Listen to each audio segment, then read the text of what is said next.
ಬ್ರಾಹ್ಮಣ ಪತ್ನಿಯರಿಗೆ ಆಶೀರ್ವಚನ. ಶ್ರೀ ಗೋಪಾ ಉಚುಹು ರಾಮ ರಾಮ ಮಹಾಬಾಹೋ ಕೃಷ್ಣ ದುಷ್ಟ ನಿಬಿರ್ಹಣ ಏಷಾ ವೈ ಭಾರತೆ ಕ್ಷುಂಧಃ ತತ್ ಶಾಂತಿಂ ಕರ್ತುಮರ್ಹತಃ. ಗೋಪಪಾಲರು ನುಡಿದರು, ಹೇ ರಾಮ ರಾಮ ಮಹಾಬಾಹುವೆ, ಹೇ ಕೃಷ್ಣನೇ, ದುಷ್ಟ ಶಿಕ್ಷಕನೇ, ಹಸಿವು ನಮ್ಮನ್ನು ಬಾಧಿಸುತ್ತಿದೆ, ಏನಾದರೂ ಮಾಡು. ನಮ್ಮೆಲ್ಲ ಪರಿಸ್ಥಿತಿ ಇವಾಗ ಹಾಗೇ ಇದೆ ಅಲ್ವಾ? ನಮ್ಗೆ ಹೇಗೆ ಗೋಪಾಲ ಬಾಲಕರು ಕೃಷ್ಣ ಪ್ರಾರ್ಥನೆ ಮಾಡ್ಕೊತಾ ಇದೆ, ಹೇ ಕೃಷ್ಣ ತುಂಬಾ ಹೊಟ್ಟಿ ಹಸಿತಾ ಇದೆ, ದಯವಿಟ್ಟು ಏನಾದರೂ ವ್ಯವಸ್ಥೆ ಮಾಡು. ಬೆಳಗ್ಗೆಯಿಂದ ಅನೇಕ ಲೀಲೆಗಳಾಯಿತು, ಇವಾಗ ಮಧ್ಯಾಹ್ನ ಆಗಿದೆ, ಹಸಿವಾಗ್ತಾ ಇದೆ, ಕೃಷ್ಣ ನಮ್ಗೇನಾದ್ರೂ ಮಾಡು ಅಂತ ಎಲ್ಲ ಗೋಪಾಲ ಬಾಲಕರು ಪ್ರಾರ್ಥನೆ ಮಾಡ್ಕೊತಾ ಇದ್ದಾರೆ. ಈಗ ನೀವೆಲ್ಲ ಪೂಜಾರಿ ಪ್ರಾರ್ಥನೆ ಮಾಡ್ಕೋಬೇಕು, ದಯವಿಟ್ಟು ಬೇಗ ಬೇಗ ಡಿಟಿ ಅಲಂಕಾರ ಮಾಡಿ ದರ್ಶನ ಕೊಟ್ರೆ ನಮಗೂ ಬೇಗ ಬೇಗ ಪ್ರಸಾದ ಸಿಗುತ್ತೆ. ಎಲ್ಲ ಗೋಪಾಲ ಬಾಲಕರು ನಿನ್ನೆ ಅಧ್ಯಾಯದಲ್ಲಿ ಗೋಪಿಕಾಸ್ತ್ರೀಯರ ವಸ್ತ್ರಹರಣ ಅನ್ನೋ ಸನ್ನಿವೇಶವನ್ನು ಚರ್ಚೆ ಮಾಡಿದ್ವಿ. ಈಗೆಲ್ಲ ಗೋಪಾಲ ಬಾಲಕರು, ಕೃಷ್ಣ, ಬಲರಾಮ ಎಲ್ಲ ಸೇರಿ ವೃಂದಾವನದ ವಾರಣ್ಯಗಳಲ್ಲಿ ಸಂಚಾರ ಮಾಡ್ತಾ ಇದ್ದಾರೆ. ಎಲ್ಲ ಗೋವುಗಳನ್ನು ಕರ್ಕೊಂಡು ಹೋಗ್ತಾ ಇದ್ದಾರೆ. ಈಗ ಅವರಿಗೆ ಹೊಟ್ಟೆ ಹಸಿದಿದೆ, ಇಷ್ಟೇ ಕೆಲಸ. ಎದ್ದೇಳೋದು, ಪ್ರಸಾದ ತಗೊಳ್ಳೋದು, ಗೋವುಗಳನ್ನು ಕರ್ಕೊಂಡು ಕೃಷ್ಣನ ಜೊತೆ ಆಟ ಆಡೋದು, ಪ್ರಸಾದ ತಿನ್ನೋದು, ವಾಪಸ್ ಬರೋದು. ಹೀಗೆ ಏನು ತಲೆನೋವಿಲ್ಲ, ಏನು ಶಾಲೆಗೆ ಹೋಗೋ ತಲೆನೋವಿಲ್ಲ, ಎಕ್ಸಾಮ್ ಇಲ್ಲ, ಪರೀಕ್ಷೆ ಇಲ್ಲ, ಹಣ ಸಂಪಾದನೆ ಮಾಡಬೇಕು ಅಂತ ಚಿಂತನೆ ಇಲ್ಲ. ಬೆಳಗ್ಗೆಯಿಂದ ಸಾಯಂಕಾಲ ತನಕ ಆಟ ಊಟ ನಿದ್ರೆ, ಆಟ ಊಟ ನಿದ್ರೆ ಎಲ್ಲ ಕೂಡ ಕೃಷ್ಣನೇ. ನಿದ್ರೆ ಮಾಡುವಾಗಲೂ ಕೃಷ್ಣ, ಎದ್ದಾಗಲೂ ಕೃಷ್ಣ. ಹೀಗೆ ವೃಂದಾವನದ ನಿವಾಸಿಗಳು ಯಾವಾಗಲೂ ಕೃಷ್ಣ ಭಕ್ತಿಯಲ್ಲಿ ಮುಳುಗಿದರು. ನಾವು ಎಲ್ಲ ತರದಲ್ಲಿ ದುಡ್ಡು ದುಡ್ಡು ದುಡ್ಡು ಅಂತ ಮುಳುಗ್ಬಿಟ್ಟಿದ್ದೀವಿ. ಬೆಳಗ್ಗೆ ಎದ್ದ ತಕ್ಷಣ ಹೆಂಗ್ ದುಡ್ಡು ಸಂಪಾದನೆ ಮಾಡೋದು, ಹೇಗೆ ದೊಡ್ಡ ಮನೆ ಕಟ್ಸೋದು, ಹೇಗೆ ಸೈಟ್ ತಗೊಳ್ಳೋದು, ಹೇಗೆ ಕಾರ್ ತಗೊಳ್ಳೋದು, ಇದೇ ನಮ್ಮ ಚಿಂತನೆಯಲ್ಲಿ ನಾವು ಹೋಗ್ಬಿಟ್ಟಿದ್ದೀವಿ. ಇದು ಸಂಸಾರದ ಸಾಗರ. ಇಲ್ಲಿ ನೀವು ಎಷ್ಟು ಸಂಗ್ರಹ ಮಾಡಿದ್ರು, ಎಷ್ಟು ಪ್ರಯತ್ನ ಮಾಡಿದ್ರು ಈ ಸಾಗರದಲ್ಲಿ ನಮಗೆ ಸುಖ ಅನ್ನೋದು ಸಿಗೋದಿಲ್ಲ. ಒಂದು ಸಣ್ಣ ಹನಿ ಕೂಡ ಸುಖ ಇಲ್ಲ ಈ ಭೌತಿಕ ಜಗತ್ತಿನಲ್ಲಿ. ಆದ್ದರಿಂದ ನಾವು ಈ ಚಿಂತನೆಯನ್ನು ತ್ಯಾಗ ಮಾಡಬೇಕು. ಸಂಸಾರದಲ್ಲಿ ಸುಖ ಪಡಿಬೇಕು ಅನ್ನೋ ಚಿಂತನೆಯನ್ನು ತ್ಯಾಗ ಮಾಡಬೇಕು. ಯಾಕಂದ್ರೆ ಭಗವಂತನ ಈ ಸೃಷ್ಟಿಯ ಉದ್ದೇಶವೇ ದುಃಖಾಲಯ ಅಶಾಶ್ವತಂ. ಈ ಜಗತ್ತು ಸೃಷ್ಟಿ ಮಾಡಿರೋದೇ ದುಃಖ ಪಡೀಲಿ. ಅದು ಸೇರ್ಕೊಂಡ್ಬಿಟ್ಟು ನಾವು ಸುಖ ಪಡಿತೀವಿ ಅಂತ ಹೇಳಿದ್ರೆ ಅದು ಮೂರ್ಖತನ. ಜೈಲಲ್ಲಿ ಹಾಕಿರುವಂತಹ ವ್ಯಕ್ತಿ, ಕೈದಿ, ಜೈಲಲ್ಲಿ ಆರಾಮಾಗಿರ್ತೀನಿ ಅಂತ ಚಿಂತನೆ ಮಾಡಿದ್ರೆ ಅದು ಒಂದು ಮುಠಾಳತನ. ಒಂದು ಸುಖವಾಗಿರ್ಬೇಕು ಅಂತ ಹೇಳಿದ್ರೆ ಜೈಲಿಂದ ಆಚೆ ಬರಬೇಕು, ಒಳ್ಳೆಯ ಪ್ರಜೆಯಾಗಿ ಸರ್ಕಾರದ ನಿಯಮಗಳನ್ನು ಪಾಲನೆ ಮಾಡಬೇಕು. ಆಗ ಅವನು ಸರ್ಕಾರದಿಂದ ಕೊಡುವಂತಹ ಸೌಲಭ್ಯಗಳನ್ನು ಸ್ವೀಕಾರ ಮಾಡುತ್ತಾ ಆನಂದವಾಗಿರ್ತಾನೆ. ಹಾಗೆಯೇ ನಾವೆಲ್ಲ ಜೀವಾತ್ಮ ಭಗವಂತನ ನಿಯಮಗಳನ್ನು ಪಾಲನೆ ಮಾಡಬೇಕು. ಅನೈತಿಕ ಸಂಬಂಧ ಇಲ್ಲ, ಜೂಜಾಟ ಇಲ್ಲ, ಮದ್ಯಪಾನ ಇಲ್ಲ, ಮಾಂಸ ಭಕ್ಷಣೆ ಇಲ್ಲ. ಈ 4 ನಿಯಮಗಳು ಪಾಲನೆ ಮಾಡಬೇಕು. ಹಾಗೂ ಯಾವಾಗಲೂ ಹರೇ ಕೃಷ್ಣ ಕೃಷ್ಣ ಕೃಷ್ಣ ಹರೇ ಹರೇ, ಹರೇ ರಾಮ ರಾಮ ರಾಮ ಹರೇ ಹರೇ ಎಂದು ಜಪಿಸುತ್ತಿರಬೇಕು.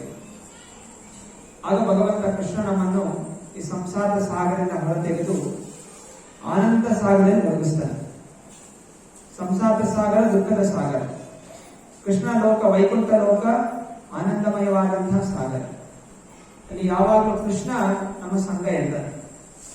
ಇಲ್ಲಿ ಯಾವಾಗಲೂ ಕಷ್ಟಗಳು ನಮ್ಮ ಸಂಘದಲ್ಲಿರುತ್ತೆ. ನಾನಾ ರೀತಿಯ ತಾಪತ್ರಯಗಳು, ಆಧ್ಯಾತ್ಮಿಕ, ಭೌತಿಕ, ದೈವಿಕ ಕ್ಲೇಶಗಳು ನಮ್ಮನ್ನು ಕಾಡ್ತಾ ಇರುತ್ತೆ. ಕೃಷ್ಣ ಜೊತೆ ಇದ್ದಾಗ ಕೃಷ್ಣ ನಮ್ಮ ಜೊತೆ ಆಟ ಆಡ್ತಾ ಇರ್ತಾರೆ. ಯಾರಿಗೆಲ್ಲ ಕೃಷ್ಣ ಸಂಘದಲ್ಲಿ ಇರಬೇಕು ಆಸೆ ಇದೆ ಕೈ ಎತ್ತಿ. ಯಾರಿಗೆಲ್ಲ ಸಂಸಾರ ಸಾಗಲಿರಬೇಕು ಕೈ ಎತ್ತಿ. ಯಾರು ಇಲ್ಲ? ಒಳ್ಳೆ. ಅದಕ್ಕೆ ಏನ್ ಮಾಡ್ಬೇಕು? ಕೃಷ್ಣನ ಪ್ರಜ್ಞೆಗೆ ನಾವು ಏರ್ಬೇಕು. ಹೇಗೆ ಇಲ್ಲಿ ಎಲ್ಲ ಗೋಪಾಲ ಬಾಲಕರು ಹೊಟ್ಟೆ ಹಸಿತಾ ಇದೆ, ಕೃಷ್ಣ ಹಾಗೆ ವ್ಯವಸ್ಥೆ ಮಾಡುವಂತ ಕೇಳ್ತಾ ಇದೆ. ಕೇಳ್ತಾ ಇದ್ರೆ ನನ್ಗೆ ಹಸಿತು ಆಗ್ತಾ ಇದೆ, ಏನಾದ್ರು ವ್ಯವಸ್ಥೆ ಮಾಡುವ ಅಲ್ವಾ? ಹೇಗೆ ಮಕ್ಕಳು ಏನ್ ಕೇಳ್ತಾರೆ, ಯಾರ ಹತ್ರ ಹೋಗ್ತಾರೆ, ಹೊಟ್ಟೆ ಹಸಿದಾಗ ಹೋಗಿ ತಾಯಿ ಕೇಳ್ತಾರೆ, ತಾಯಿ ಹೊಟ್ಟೆಸ್ತಾ ಏನಾದ್ರು ಮಾಡುವ. ಹಾಗೆಯೇ ಸಕಲ ಜಗತ್ತಿನ ಒಡೆಯ ಅಹಂ ಬೀಜ ಪ್ರದಾಪಿತ ಕೃಷ್ಣ ಘೋಷಣೆ ಮಾಡಿದ್ದಾನೆ, ನಾನೇ ಸಕಲ ಜೀವಿಗಳಿಗೆ ತಂದೆ ತಾಯಿ ನಾನು. ಆದ್ರಿಂದ ನಾವೇನ್ ಮಾಡ್ಬೇಕು, ಕೃಷ್ಣನಿಗೆ ಶರಣಾಗ್ಬೇಕು, ಕೃಷ್ಣ ಮಗುವಾಗ್ಬೇಕು. ನಾನೇ ಒಡೆಯ ಅಂತ ತಿಳ್ಕೊಂಡ್ರೆ ಮತ್ತೆ ಎಲ್ಲಾ ಕಷ್ಟ ನಮ್ಮ ತರ ಮೇಲೆ ಬೀಳುತ್ತೆ. ಕೃಷ್ಣ ಒಡೆಯ ಅಂತ ಸ್ವೀಕಾರ ಮಾಡಿದ್ರೆ ನಾವು ಆನಂದವಾಗಿರ್ತೀವಿ. ಎಲ್ಲ ಈ ಗೋಪ ಬಾಲಕರು ಸಾಖ್ಯ ಭಾವನೆ ಇದೆ.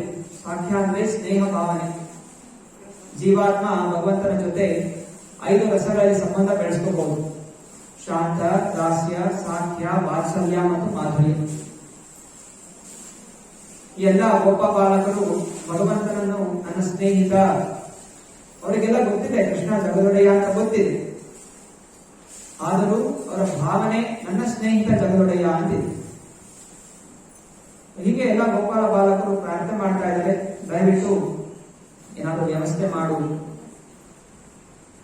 ಶಿಶುಕ ಉವಾಚ ಇತಿ ವಿಜ್ಞಾಪಿತೋ ಗೋಪ್ಯೈರ್ ಭಗವಾನ್ ದೇವಕೀ ಸುತಃ ಭಕ್ತಾಯಾಃ ವಿಪ್ರಭಾರ್ಯಾಯ ಪ್ರಸೀದನ್ನಿದಂ ಅಬ್ರವೀತ್. ಶುಕಮುನಿಗಳು ನುಡಿದರು, ಗೋಪಬಾಲರು ಹೇಗೆ ಪ್ರಾರ್ಥನೆ ಮಾಡಿದಾಗ ದೇವಕಿಯ ಪುತ್ರನಾದ ದೇವತಂ ಪರಮಪುರುಷನು ಬ್ರಾಹ್ಮಣರ ಪತ್ನಿಯರಾದ ತನ್ನ ಕೆಲವು ಭಕ್ತೆಯರನ್ನು ಸಂತುಷ್ಟಪಡಿಸುವ ಇಚ್ಛೆಯಿಂದ ಹೀಗೆ ಉತ್ತರಿಸಿದನು. ಭಗವಂತ ಹೇಳಿದ, ಪ್ರಯಾತ ದೇವೈಜನಂ ಬ್ರಾಹ್ಮಣ ಬ್ರಹ್ಮವಾದಿನಃ ಸತ್ರಮಾಂಗೀ ರಸಂ ನಾಮ ಯಾಸತೆ ಸ್ವರ್ಗ ಕಾಮ್ಯಯ. ಕೃಷ್ಣ ಹೇಳಿದ, ಎಲ್ಲ ಗೋಪಾಲ ಬಾಲಕರೇ ನೋಡಿ, ಅಲ್ಲಿ ದೂರದಲ್ಲಿ ಸ್ವಲ್ಪ ಹೊಗೆ ಬರ್ತಾ ಇದೆ ಕಾಡಲ್ಲಿ. ಅಂದ್ರೆ ಅಲ್ಲಿ ಯಾರೋ ಬ್ರಾಹ್ಮಣರು ಕೂತ್ಕೊಂಡು ಯಜ್ಞ ಮಾಡ್ತಾ ಇದ್ದಾರೆ. ಆ ಯಜ್ಞದಿಂದ ಹೊಗೆ ಹೊರ ಬರ್ತಾ ಇದೆ. ಯಜ್ಞ ಮಾಡ್ತಾ ಇದ್ದಾರೆ ಅಂತ ಹೇಳಿದ್ರೆ ಅಲ್ಲಿ ನಾನಾ ರೀತಿಯ ನೈವೇದ್ಯವನ್ನು ಮಾಡಿರ್ತಾರೆ ಯಜ್ಞಕ್ಕೆ ಅರ್ಪಣೆ ಮಾಡಲಿ. ಆದ್ರಿಂದ ನೀವೆಲ್ಲ ಹೋಗಿ ಅಲ್ಲಿರೋ ಬ್ರಾಹ್ಮಣರನ್ನು ಪ್ರಾರ್ಥನೆ ಮಾಡಿ ನಮಗೆ ಆಹಾರ ಕೊಡಿ ಅಂತ. ಆ ಎಲ್ಲ ಬ್ರಾಹ್ಮಣರು ಸ್ವರ್ಗಲೋಕಕ್ಕೆ ಹೋಗಬೇಕು ಅನ್ನೋ ಇಚ್ಛೆಯಿಂದ ಅವರು ಒಂದು ಯಜ್ಞವನ್ನು ಮಾಡುತ್ತಿದ್ದಾರೆ. ತತ್ರ ಗತೋ ಧನಂ ಗೋಪ ಯಾಚಕಾಸ್ಮಿ ವಿಸರ್ಜಿತಾಃ ಕೀರ್ತಯಂತೋ ಭಗವತ ಆರ್ಯಸ್ಯ ಮಮ ಚಾವಿದಾಂ. ನನ್ನ ಪ್ರಿಯ ಗೋಪಾಲರೇ, ನೀವು ಅಲ್ಲಿಗೆ ಹೋಗಿ ಸುಮ್ಮನೆ ಆಹಾರಕ್ಕೆ ಬೇಡಿಕೆ ಸಲ್ಲಿಸಿ ಅವರಿಗೆ ನನ್ನ ಅಣ್ಣನಾದ ಪರಮಪ್ರಭು ಬಲರಾಮನ ಮತ್ತು ನನ್ನ ಹೆಸರುಗಳನ್ನು ಹೇಳಿ ನಾವು ಕಳಿಸಿದ್ದೇವೆಂದು ತಿಳಿಸಿ. ಕೃಷ್ಣ ಹೇಳ್ತಾ, ಹೋಗಿ ಬ್ರಾಹ್ಮಣ ಕೇಳಿ ಆಹಾರ ಬೇಕು ಅಂತ. ಅಕಸ್ಮಾತ್ ಕೊಡ್ಲಿಲ್ಲ ಅಂತ ಹೇಳಿದ್ರೆ ನನ್ನ ಹೆಸರು ಹೇಳಿ, ಕೃಷ್ಣ ಬಲರಾಮ ಕಳಿಸಿದ್ರು ಅಂತ ಹೇಳಿ. ಹಾಗೆ ಇದು ನಮ್ಗೆ ಕೆಲಸ ಆಗ್ಬೇಕು ಅಂದ್ರೆ ಕೆಲವ್ರ ಹತ್ರ ಹೋಗ್ತೀವಿ ನಾವು, MP MLA ಹತ್ರ ಹೋಗಿ ಕೆಲಸ ಮಾಡಿರುವಾಗ ಏನ್ ಹೇಳ್ತಾರೆ, ನಾನು ಹೇಳಿದೆ ಅಂತ ಹೇಳು, ನಿನ್ ಕೆಲಸ ಆಗುತ್ತೆ ಅಂತ ಹೇಳ್ತಾರೆ. ಹಾಗೆ ಕೃಷ್ಣ ಬಲರಾಮ ಹೇಳ್ತಾರೆ, ನನ್ನ ಹೆಸರು ಹೇಳು, ಆ ಬ್ರಾಹ್ಮಣರು ನಿಮ್ಗೆ ನೈವೇದ್ಯ ಕೊಡ್ತಾರೆ. ಹಾಗೆ ದೇವತಂ ಪರಮಪುರುಷನ ಹೇಳಿದಾಗ ಗೋಪ ಬಾಲಕರು ಅಲ್ಲಿಗೆ ಹೋಗಿ ತಮ್ಮ ಬೇಡಿಕೆಯನ್ನು ಸಲ್ಲಿಸಿದರು. ಬ್ರಾಹ್ಮಣರ ಎದುರು ಯಾಚಕರಂತೆ ಕೈ ಜೋಡಿಸಿ ನಿಂತರು ಮತ್ತು ಆಮೇಲೆ ತಮ್ಮ ಗೌರವವನ್ನು ತೋರಿಸಲು ದೀರ್ಘದಂಡ ಪ್ರಣಾಮವನ್ನು ಮಾಡಿದರು. ಹೇ ಭೂಮಿ ದೇವಾಃ ಶೃಣುತ ಕೃಷ್ಣಸ್ಯಾದೇಶಕಾರಿಣಃ ಪ್ರಾತಜ್ಞ ಜಾನೀತ ಭದ್ರಂವೋ ಗೋಪಾನೋ ರಾಮಚೋದಿತಾನ್. ಹೇ ಭೂ ಸುರರೇ, ದಯವಿಟ್ಟು ನಮ್ಮ ಮಾತನ್ನು ಕೇಳಿ. ನಾವು ಗೋಪ ಬಾಲರು ಕೃಷ್ಣನ ಆದೇಶವನ್ನು ಪಾಲಿಸುತ್ತಿದ್ದೇವೆ. ನಮ್ಮನ್ನು ಬಲರಾಮನು ಇಲ್ಲಿಗೆ ಕಳಿಸಿದ್ದಾನೆ. ನಿಮಗೆ ಸಕಲ ಸನ್ಮಂಗಳವಾಗಲಿ. ದಯವಿಟ್ಟು ನಾವು ಬಂದಿರುವುದನ್ನು ಗಮನಕ್ಕೆ ತಂದುಕೊಳ್ಳಿ. ಗೋಪ ಬಾಲಕರು ಹೋದ ತಕ್ಷಣ ನಮ್ಗೆ ಆಹಾರ ಕೊಡಿ ಅಂತ ಕೇಳಿಲ್ಲ. ಗೋಪ ಬಾಲಕರು ಹೋದ ತಕ್ಷಣ ಬ್ರಾಹ್ಮಣರಿಗೆ ನಮಸ್ಕಾರ ಮಾಡು ಇಲ್ಲಿ ಸೂಚನೆ ಕೊಡ್ತಾ ಇದ್ದಾರೆ. ಬ್ರಾಹ್ಮಣರಿಗೆ ನಮಸ್ಕಾರ ಮಾಡಬೇಕು. ಬ್ರಾಹ್ಮಣ ಗೋ ಬ್ರಾಹ್ಮಣ ಹಿತಾಯಚ. ಕೃಷ್ಣನಿಗೆ ಬ್ರಾಹ್ಮಣರು ಮತ್ತು ಗೋವುಗಳಂದ್ರೆ ತುಂಬಾ ಪ್ರಿಯ. ಯಾಕೆ ಅಂತ ಹೇಳಿದ್ರೆ ಅವರು ಭಗವಂತನ ಚಿಂತನೆಯಲ್ಲಿ ಸೇರಿ ಸದಾ ತೊಡಗಿರ್ತಾರೆ. ವೇದಶಾಸ್ತ್ರಗಳ ಪಠಣ ಮಾಡಿ ಎಲ್ಲಾ ವರ್ಣ ಆಶ್ರಮಗಳಿಗೆ ವೇದ ಜ್ಞಾನ ಕೊಡುವಂತಹ, ಭಗವಂತನ ಜ್ಞಾನ ಕೊಡುವಂತರಾದ್ದರಿಂದ ಭಗವಂತನಿಗೆ ಅವರು ಅತ್ಯಂತ ಪ್ರಿಯ. ಹಾಗೆ ನಾವು ಕೂಡ ಭಗವಂತನಿಗೆ ಪ್ರಿಯರಾಗಬೇಕಾದರೆ ಭಗವಂತನ ನಾಮವನ್ನು ಎಲ್ಲಾ ಕಡೆ ಪ್ರಚಾರ ಮಾಡಬೇಕು. ಇದು ಭಗವಂತನಿಗೆ ಪ್ರಿಯವಾದಂತಹ ಕೆಲಸ. ಭಗವಂತನ ತೃಪ್ತಿಪಡಿಸಲಿಕ್ಕೆ ಕಲಿಯುಗದಲ್ಲಿ ನಮಗೆ ಕೊಟ್ಟಿರುವಂತಹ ಮಾರ್ಗ ಹರಿಯ ನಾಮಸ್ಮರಣೆ.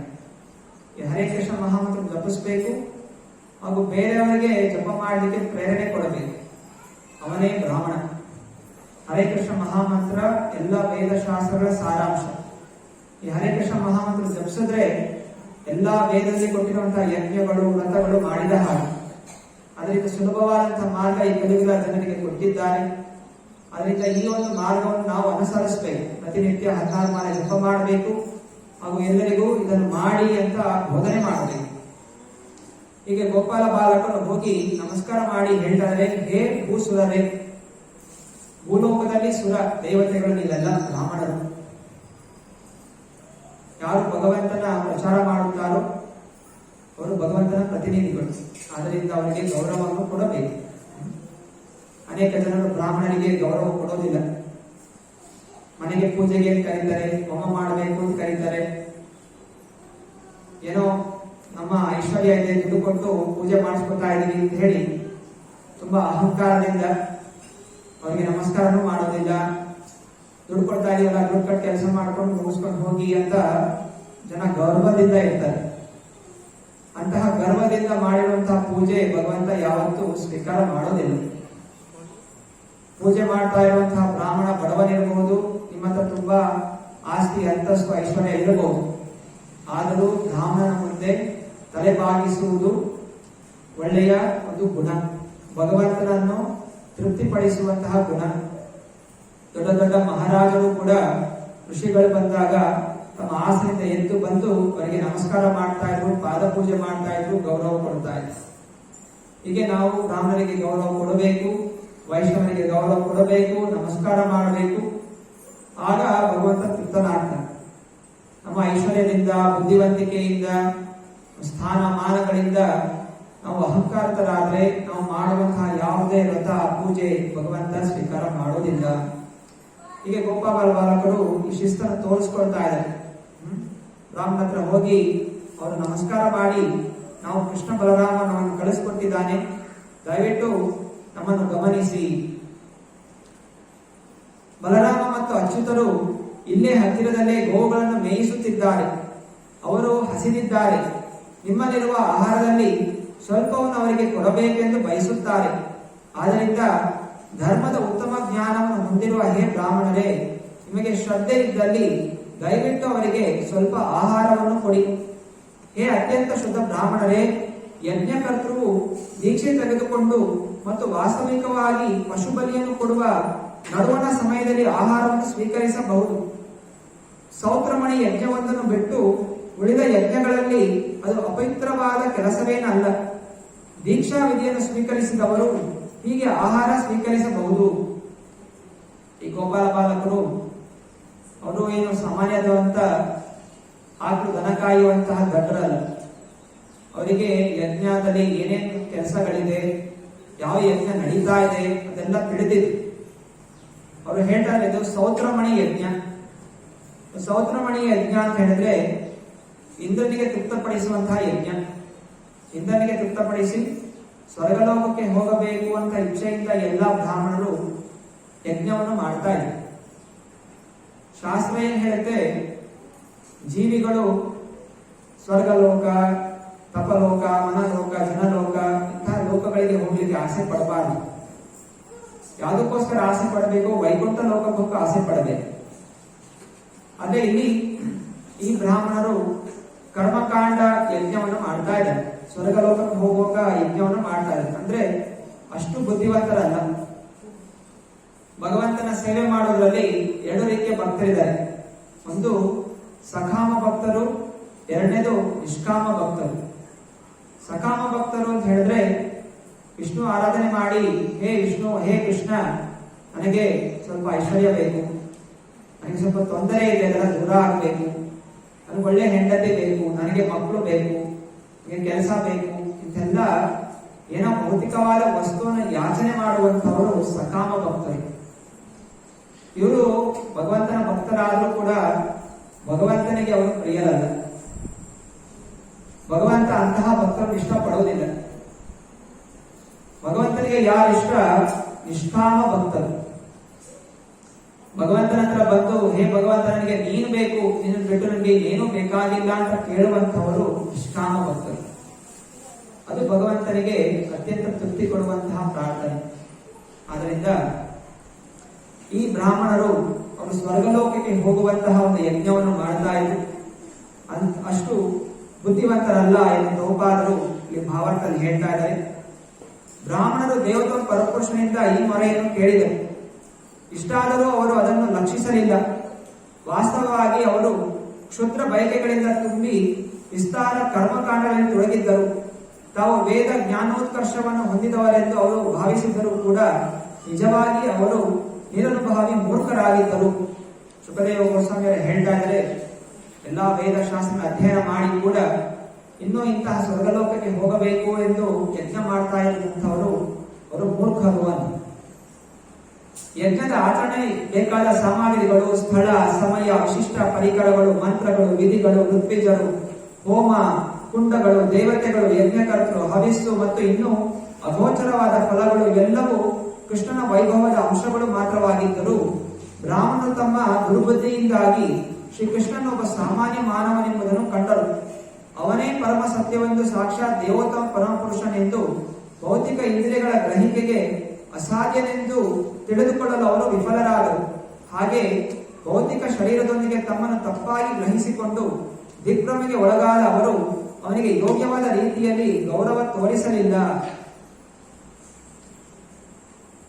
ಯಾವಾಗ ನಾವು ಭಗವಂತನನ್ನು ಏನೋ ಭೌತಿಕವಾಗಿ ಕೇಳ್ತೀವಿ, ಆಗ ನಮಗೆ ಭಗವಂತನ ಕಾಣಲಿಕ್ಕೆ ಯೋಗ್ಯತೆ ಬರೋದಿಲ್ಲ.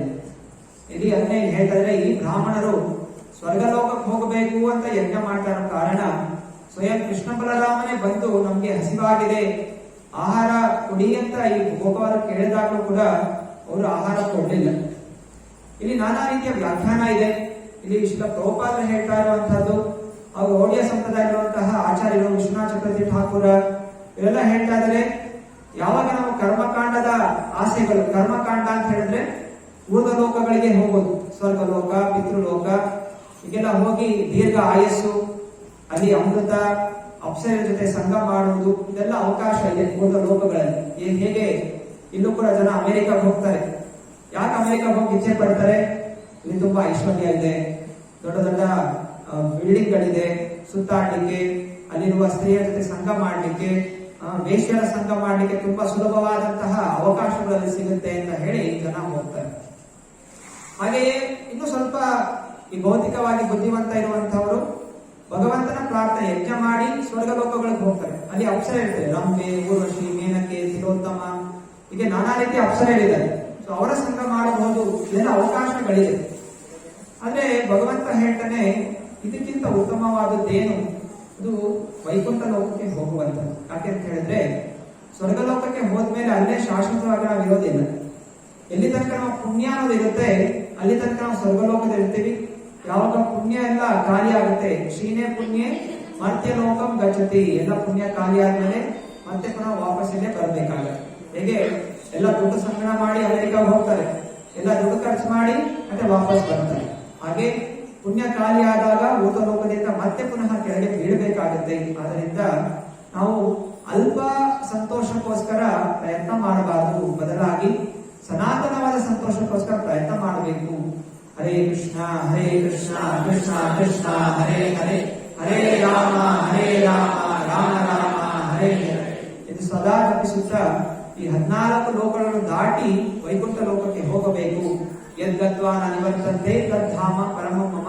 ಭಗವದ್ಗೀತೆ ಕೃಷ್ಣ ಹೇಳಿದರೆ, ನನ್ನ ಲೋಕಕ್ಕೆ ಯಾರು ಬರ್ತಾರೋ ಅವ್ರು ಮತ್ತೆ ಪುನಃ ಈ ಭೌತಿಕ ಜಗತ್ತಿಗೆ ಬೀಳೋದಿಲ್ಲ. ಎಲ್ಲ ಗೋಪಾಲ ಬಾಲಕರು ಪ್ರಾರ್ಥನೆ ಮಾಡಿದಾಗ ಆ ಬ್ರಾಹ್ಮಣರು ಏನು ಹೇಳಿಲ್ಲ, ಕೊಡ್ತೇನೆ ಅಂತಾನು ಹೇಳಿಲ್ಲ, ಕೊಡಲ್ಲ ಅಂತಾನು ಹೇಳಿಲ್ಲ. ಅವ್ರು ಸುಮ್ಮನೆ ಯಜ್ಞ ಮಾಡ್ಕೊಂಡು ಕೂತಿದ್ರು. ಮಾಧವ ಸಂಪ್ರದಾಯದ ಆಚಾರ್ಯರು ಅವರು ಹೀಗೆ ಅದಕ್ಕೆ ತಾತ್ಪರ್ಯ ಬರೀತಾರೆ, ಈ ಬ್ರಾಹ್ಮಣರಿಗೆ ಏನ್ ಮಾಡ್ಬೇಕು ಅಂತ ಗೊತ್ತಾಗ್ಲಿಲ್ಲ. ಯಾಕಂತ ಹೇಳಿದ್ರೆ ಕೊಡ್ತೀನಿ ಅಂತ ಹೇಳಿದ್ರೆ ಭಗವಂತ ಪರೀಕ್ಷೆ ಮಾಡ್ತಾ ಇರ್ಬೋದು. ಬ್ರಾಹ್ಮಣರು ಭಗವಂತನಿಗೆ ಯಾವ ರೀತಿ ಯಜ್ಞ ಮಾಡ್ಬೇಕು, ಆಹಾರ ಕೊಡಬೇಕು, ಯಜ್ಞದ ಮೂಲಕ. ಭಗವಂತ ತನ್ನ ಶುದ್ಧ ಭಕ್ತರಿಂದ ನೇರವಾಗಿ ಆಹಾರ ಸ್ವೀಕಾರ ಮಾಡ್ತಾನೆ. ಎರಡನೇದಾಗಿ ಅಗ್ನಿಯ ಮೂಲಕ ಸ್ವೀಕಾರ ಮಾಡ್ತಾನೆ. ಮೂರನೇದಾಗಿ ಬ್ರಾಹ್ಮಣರ ಬಾಯಿಯ ಮೂಲಕ ಸ್ವೀಕಾರ ಮಾಡ್ತಾನೆ. ಬ್ರಾಹ್ಮಣರಿಗೆ ಭೋಜನ ಮಾಡಿಸಿದ್ರೆ ಭಗವಂತ ತೃಪ್ತನಾಗ್ತಾನೆ. ಹೀಗೆ 3 ವಿಧಿಗಳಲ್ಲಿ ಭಗವಂತನ ನೈವೇದ್ಯ ಆಗುತ್ತಾ ಇದೆ. ಈಗ ಇಲ್ಲಿರುವಂತಹ ಬ್ರಾಹ್ಮಣರು ಯಜ್ಞ ಮಾಡ್ತಾರೆ. ಯಜ್ಞದ ಮೂಲಕ ಭಗವಂತನ ನೈವೇದ್ಯ ಹಚ್ಚಬೇಕು. ನಾವು ನೇರವಾಗಿ ಹೋಗಿ ವಿಗ್ರಹಕ್ಕೆ ಮೂತಿಗೆ ಹಚ್ಚಿದ್ರೆ ಅದು ನೈವೇದ್ಯ ಆಗೋದಿಲ್ಲ ಅಲ್ವಾ? ಅನೇಕ ಜನ ಅನ್ಕೋತಾರೆ ಭಗವಂತ ತಿನ್ನು ಅಂತ ಹೇಳಿ ಅದು ಮೂತಿಗೆ ಹೋಗಿ ಹಚ್ತಾರೆ. ಅದು ಪದ್ಧತಿ ಅಲ್ಲ. ಪದ್ಧತಿ ಹೇಗೆ? ನಾವು ನಮ್ಮ ಯೋಗ್ಯತೆಯನ್ನು ನಾವು ನಮ್ಮ ಗುರುಗಳಿಗೆ ಅರ್ಪಣೆ ಮಾಡಬೇಕು. ನೈವೇದ್ಯ ಹಚ್ಚಬೇಕಾದ್ರೆ ಮೊದಲು ಗುರುಗಳ ಪ್ರಣಾಮ ಮಂತ್ರ ಹೇಳಿ, ಗುರುಗಳೇ ನೈವೇದ್ಯ ಹಚ್ಚಿದ್ದೀವಿ, ನೀವು ಕೃಷ್ಣನಿಗೆ ಅರ್ಪಣೆ ಮಾಡಿ ಅಂತ ನಾವು ಪ್ರಾರ್ಥನೆ ಮಾಡಬೇಕು. ಗುರುಗಳು ಅವ್ರ ಗುರುಗಳಿಗೆ, ಆ ಗುರುಗಳಿಗೆ, ಹೀಗೆ ಗುರು ಪರಂಪರೆ ಮೂಲಕ ಕೃಷ್ಣನಿಗೆ ನೈವೇದ್ಯ ಅಂತ ಅರ್ಪಣೆ ಆಗತ್ತೆ. ಅದು ಭಕ್ತಿಯಿಂದ ಮಾಡಬೇಕು. ಪತ್ರ ಪುಷ್ಪ ಫಲಂ ತೋಯಂ ಯೋಮೇ ಭಕ್ತ್ಯಾ ಪ್ರಯಚ್ಛತಿ. ಭಕ್ತಿಯಿಂದ ಸ್ವಲ್ಪ ಎಲೆ, ಹೂವು, ಹಣ್ಣು, ಜಲ ಅರ್ಪಣೆ ಮಾಡಿದ್ರೆ ಭಗವಂತ ಭಕ್ತಿಯಿಂದ ಅರ್ಪಣೆ ಮಾಡಿದ್ರೆ ಸ್ವೀಕಾರ ಮಾಡ್ತೀನಿ ಅಂತ ಹೇಳಿದ್ದಾರೆ. ಅರ್ಪಣೆ ಮಾಡಿದ್ರೆ ನೇರವಾಗಿ ಅವನಿಗೆ ಅರ್ಪಣೆ ಮಾಡೋದಲ್ಲ. ಯಾರಿಗೆ? ಗುರುಗಳಿಗೆ ಅರ್ಪಣೆ ಮಾಡಬೇಕು. ಭಗವಂತನ ಪ್ರತಿನಿಧಿಗೆ ಅರ್ಪಣೆ ಮಾಡಬೇಕು. ಅವರ ಮುಖಾಂತರ ಭಗವಂತ ಸ್ವೀಕಾರ ಮಾಡ್ತಾನೆ. ಇಲ್ಲಿ ಯಜ್ಞದಲ್ಲಿ ಹೇಗೆ? ಯಜ್ಞಕ್ಕೆ ಹಾಕ್ಬೇಕು. ಯಜ್ಞ ಕುಂಡಕ್ಕೆ ಹಾಕಿದಾಗ ಅಗ್ನಿಯಿಂದ ಭಗವಂತ ಸ್ವೀಕಾರ ಮಾಡ್ತಾನೆ. ಆದ್ರಿಂದ ಈ ಬ್ರಾಹ್ಮಣರು ಯೋಚನೆ ಮಾಡ್ತಾ ಇದ್ರು, ಭಗವಂತನ ಪರೀಕ್ಷೆ ಮಾಡ್ತಾ ಇದ್ದಾರೇನೋ, ಏನ್ ಮಾಡ್ತಾರೆ ಇವರು? ನೇರವಾಗಿ ಎಲ್ಲ ನೈವೇದ್ಯ ಅವ್ರ ಕೈ ಕೊಟ್ಕೊಡ್ತಾರ ಅಥವಾ ಯಜ್ಞದ ಮೂಲಕ ಮಾಡ್ತಾರೆ ಅಂತ ಮುಂದಾಡ್ತಾರ? ಅಂತಹ ಚಿಂತನೆಯಿಂದ ಅವರು ಕೊಡ್ತೀನಿ ಅಂತಾನೆ ಹೇಳಿಲ್ಲ, ಕೊಡಲ್ಲ ಅಂತಾನೆ ಹೇಳಿಲ್ಲ. ಕೊಡಲ್ಲ ಅಂತ ಹೇಳಿದ್ರೆ ಅದು ತಪ್ಪಾಗಿದೆ. ಭಗವಂತ ಬಂದು ಕೇಳಿದಾಗ ಕೊಡಲ್ಲ ಅಂತ ಹೇಳೋದು ಅದು ಆಗಿಲ್ಲ. ಕೊಡ್ತೀನಿ ಅಂತಾನೆ ಹೇಳೋದಿಲ್ಲ. ಯಾಕೆಂತ ಹೇಳಿದ್ರೆ ಯಜ್ಞ ಮಾಡ್ತಾರೆ, ಯಜ್ಞಕ್ಕೆ ಅರ್ಪಣೆ ಮಾಡಿನೇ ನಾವು ಪ್ರಸಾದ ವಿತರಣೆ ಮಾಡೋದು. ಅದರಿಂದ ಈ ಚಿಂತನೆಯಿಂದ ಅವ್ರು ಏನನ್ನು ಹೇಳಿಲ್ಲ ಅಂತ ಒಂದು ಕಡೆ ತಾತ್ಪರ್ಯ ಇದೆ. ಅದೇ ಎಲ್ಲ ಗೋಪಾಲ ಬಾಲಕರಿಗೆ ತುಂಬಾ ದುಃಖ ಆಗುತ್ತೆ, ಏನು ಕೊಡ್ಲಿಲ್ಲ. ಕೃಷ್ಣ ಬಲರಾಮ್ ರೆಫರೆನ್ಸ್ ಕೊಟ್ಟರು ಕೂಡ ಏನು ಕೆಲಸ ಆಗ್ಲಿಲ್ಲ. ಮತ್ತೆ ವಾಪಸ್ ಕೃಷ್ಣ ಬಲರಾಮ್ ಹತ್ರ ಹೋದ್ರು, ನಿಮ್ ರೆಫರೆನ್ಸ್ ಕೊಟ್ವಿ, ಏನೇನು ಕೆಲಸ ಆಗ್ಲಿಲ್ಲ.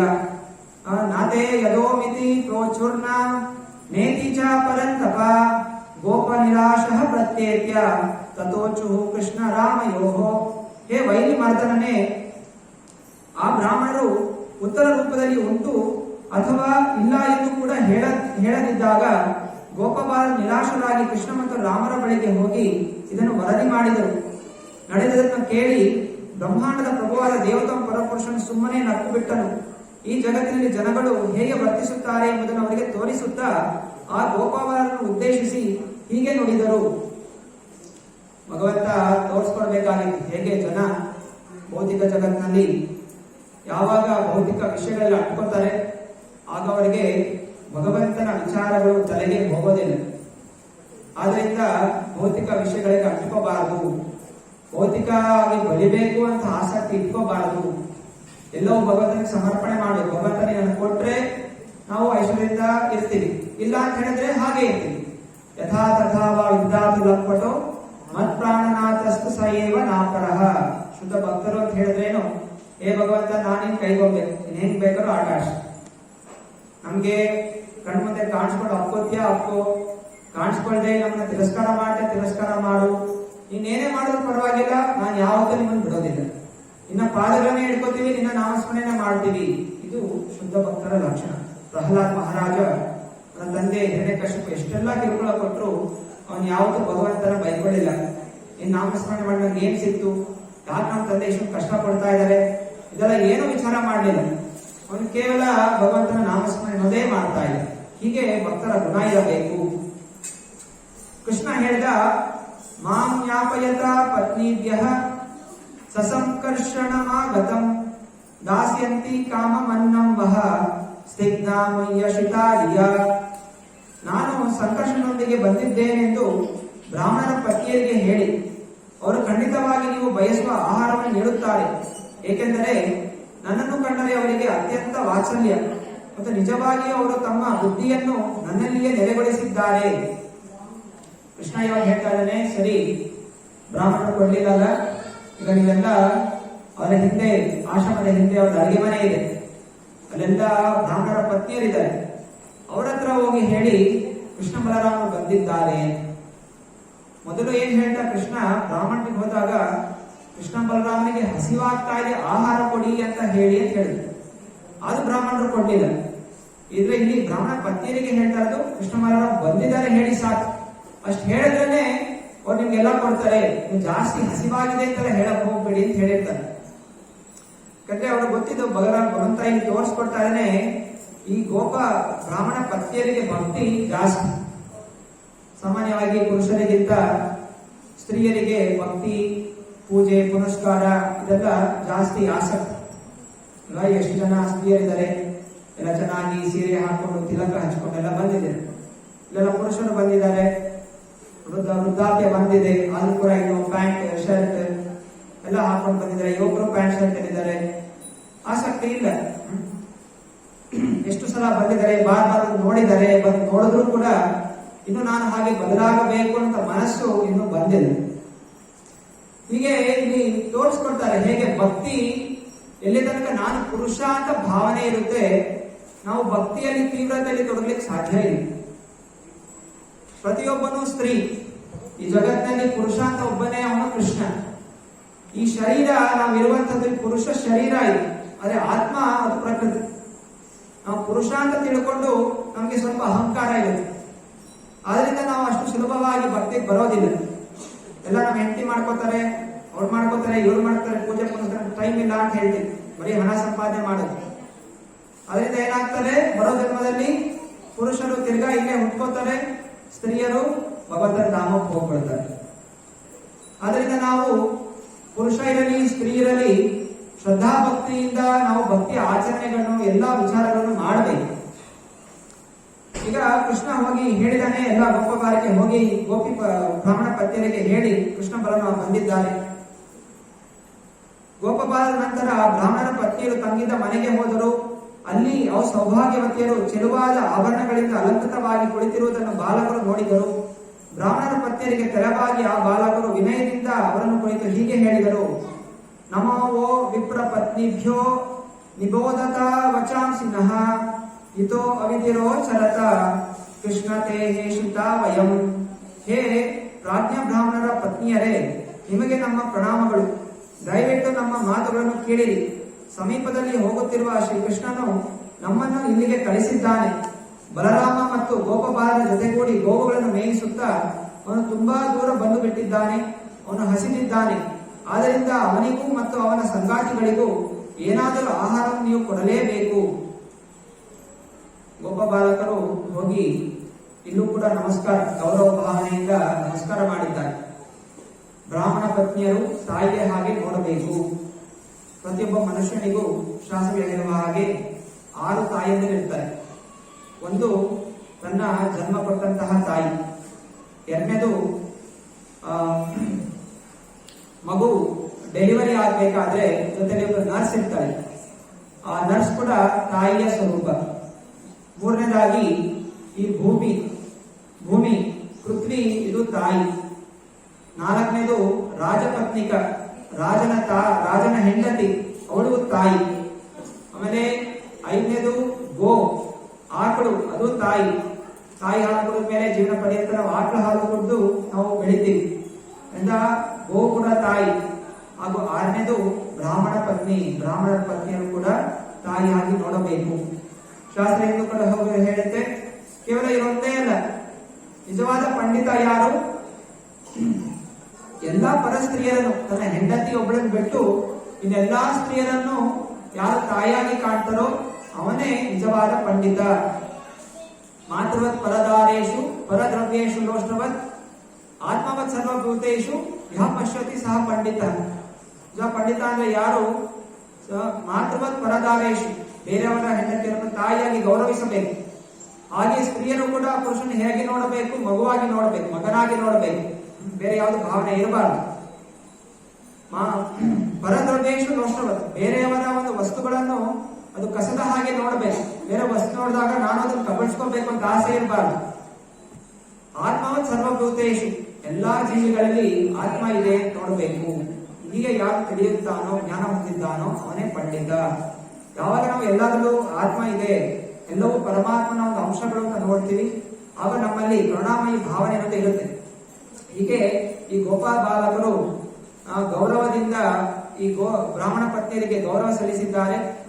ಹಾಗೂ ಹೇಳ್ತಾ ಇದ್ರೆ ಕೃಷ್ಣಗೆ ಹಸಿವಾಗ್ತಾ ಇದೆ, ನಿಜವಾಗ್ಲೂ ಹಸಿ ಆಗ್ತದೆ. ಯಾಕಂದ್ರೆ ಸ್ವಲ್ಪ ಭಯ ಇತ್ತು, ಅಲ್ಲಿ ಏನು ಬ್ರಾಹ್ಮಣರು ಕೊಡ್ಲಿಲ್ಲ, ಮತ್ತೆ ಇವರು ಕೊಡ್ತಾರೋ ಇಲ್ವೋ ಅಂತ ಭಯದಿಂದ ಅವ್ರು ಹೇಳ್ತಾರೆ ತುಂಬಾ ಹಸಿವಾಗಿದೆ ಕೃಷ್ಣನಿಗೆ, ದಯವಿಟ್ಟು ಕೊಡಿ ಅಂತ ಕೇಳ್ಕೊಂಡೇ ಬಿಟ್ಟು. ಆಗ ಯಾವಾಗ ಬ್ರಾಹ್ಮಣ ಪತ್ನಿಯರು ಈ ವಿಷಯವನ್ನು ಕೇಳ್ತಾರೆ, ಬ್ರಾಹ್ಮಣರ ಪತ್ನಿಯರು ಕೃಷ್ಣನ ಕುರಿತ ವರ್ಣನೆಯನ್ನು ಮೋಹಿತರಾದ ಮನಸ್ಸುಳ್ಳವರಾಗಿದ್ದರು, ಅವನ ದರ್ಶನಕ್ಕಾಗಿ ಸದಾ ಉತ್ಸುಕರಾಗಿದ್ದರು. ಹಾಗಾಗಿ ಅವನು ಬಂದಿದ್ದಾನೆಂದು ಕೇಳಿದ ಕೂಡಲೇ ಅವರು ತುಂಬಾ ಸಂಭ್ರಮಗೊಂಡರು. ದೊಡ್ಡ ದೊಡ್ಡ ಪಾತ್ರೆಗಳು ತುಂಬಾ ರುಚಿಕರವಾದ ಮತ್ತು ಘಮಘಮ ಇರುವ 4 ಬಗೆಯ ಆಹಾರ ವಸ್ತುವನ್ನು ತುಂಬಿಕೊಂಡು ಆ ಎಲ್ಲಾ ಹೆಂಗಸರು ನದಿಗಳು ಹೇಗೆ ಸಾಗರದೆಡೆ ಹರಿಯುತ್ತವೆಯೋ ಹಾಗೆ ತಮ್ಮ ಪ್ರಿಯಗಳನ್ನು ಸಂಧಿಸಲು ಹೋದರು. ಎಲ್ಲ ಬ್ರಾಹ್ಮಣ ಪತ್ನಿಯರು, ಎಲ್ಲ ಯುವತಿಯರು, ಅಂದ್ರೆ ಕೃಷ್ಣನ ವಯಸ್ಸಿನವರೇ ಆಗಿತ್ತು. ಮುಂಚಿನ ಸಮಯದಲ್ಲಿ ಸುಮಾರು 12 ವರ್ಷಕ್ಕೆಲ್ಲ ಮದುವೆ ಆಗ್ಬಿಡ್ತಾ ಇದೆ. ಆದ್ರೆ ಈ ಎಲ್ಲ ಬ್ರಾಹ್ಮಣ ಪತ್ನಿಯರು ವನದಲ್ಲಿದ್ದರು, ಕೃಷ್ಣ ಅಲ್ಲಿ ವೃಂದಾವನಲ್ಲಿದ್ದ. ಅಲ್ಲಿ ಯಾವತ್ತೂ ಕೃಷ್ಣ ನೋಡಿರ್ಲಿಲ್ಲ, ಅವ್ರಿಗೆ ಕೇಳಿಸ್ಕೊಂಡಿದ್ರು ಕೃಷ್ಣ ಹೀಗಿದ್ದಾನೆ, ತುಂಬಾ ಸುಂದರವಾಗಿದ್ದಾನೆ, ತುಂಬಾ ಆಕರ್ಷಣೀಯವಾಗಿದ್ದಾನೆ ಅಂತೆಲ್ಲ ಕೇಳಿ ಕೇಳಿ ಕೇಳಿ ಆ ಬ್ರಾಹ್ಮಣ ಪತ್ನಿಯರು ತಮ್ಮ ಹೃದಯವನ್ನು ಕೃಷ್ಣ ಕೊಟ್ಬಿಟ್ಟಿದ್ರು. ಕೃಷ್ಣ ಯಾವಾಗ ಬರ್ತಾನೆ ಅಂತ ಕಾಯ್ತಾ ಇದ್ರು. ಅಂದ್ರೆ ಯಾವಾಗ ಅವರಿಗೆ ಗೊತ್ತಾಯ್ತು ಕೃಷ್ಣ ಬಂದಿದೆ ಅಂತ ಹೇಳಿದ ತಕ್ಷಣ ಅವರು ಸ್ವಲ್ಪನೂ ಕೂಡ ತಡ ಮಾಡದೆ ಏನೆಲ್ಲ ಅಡಿಗೆ ಮಾಡಿದ್ರು ಎಲ್ಲಾ ಭೋಗಣಿಗಳನ್ನ ತಗೊಂಡು ಎತ್ಕೊಂಡು ಕೃಷ್ಣನ ಕಡೆ ಓಡಿದ್ರು.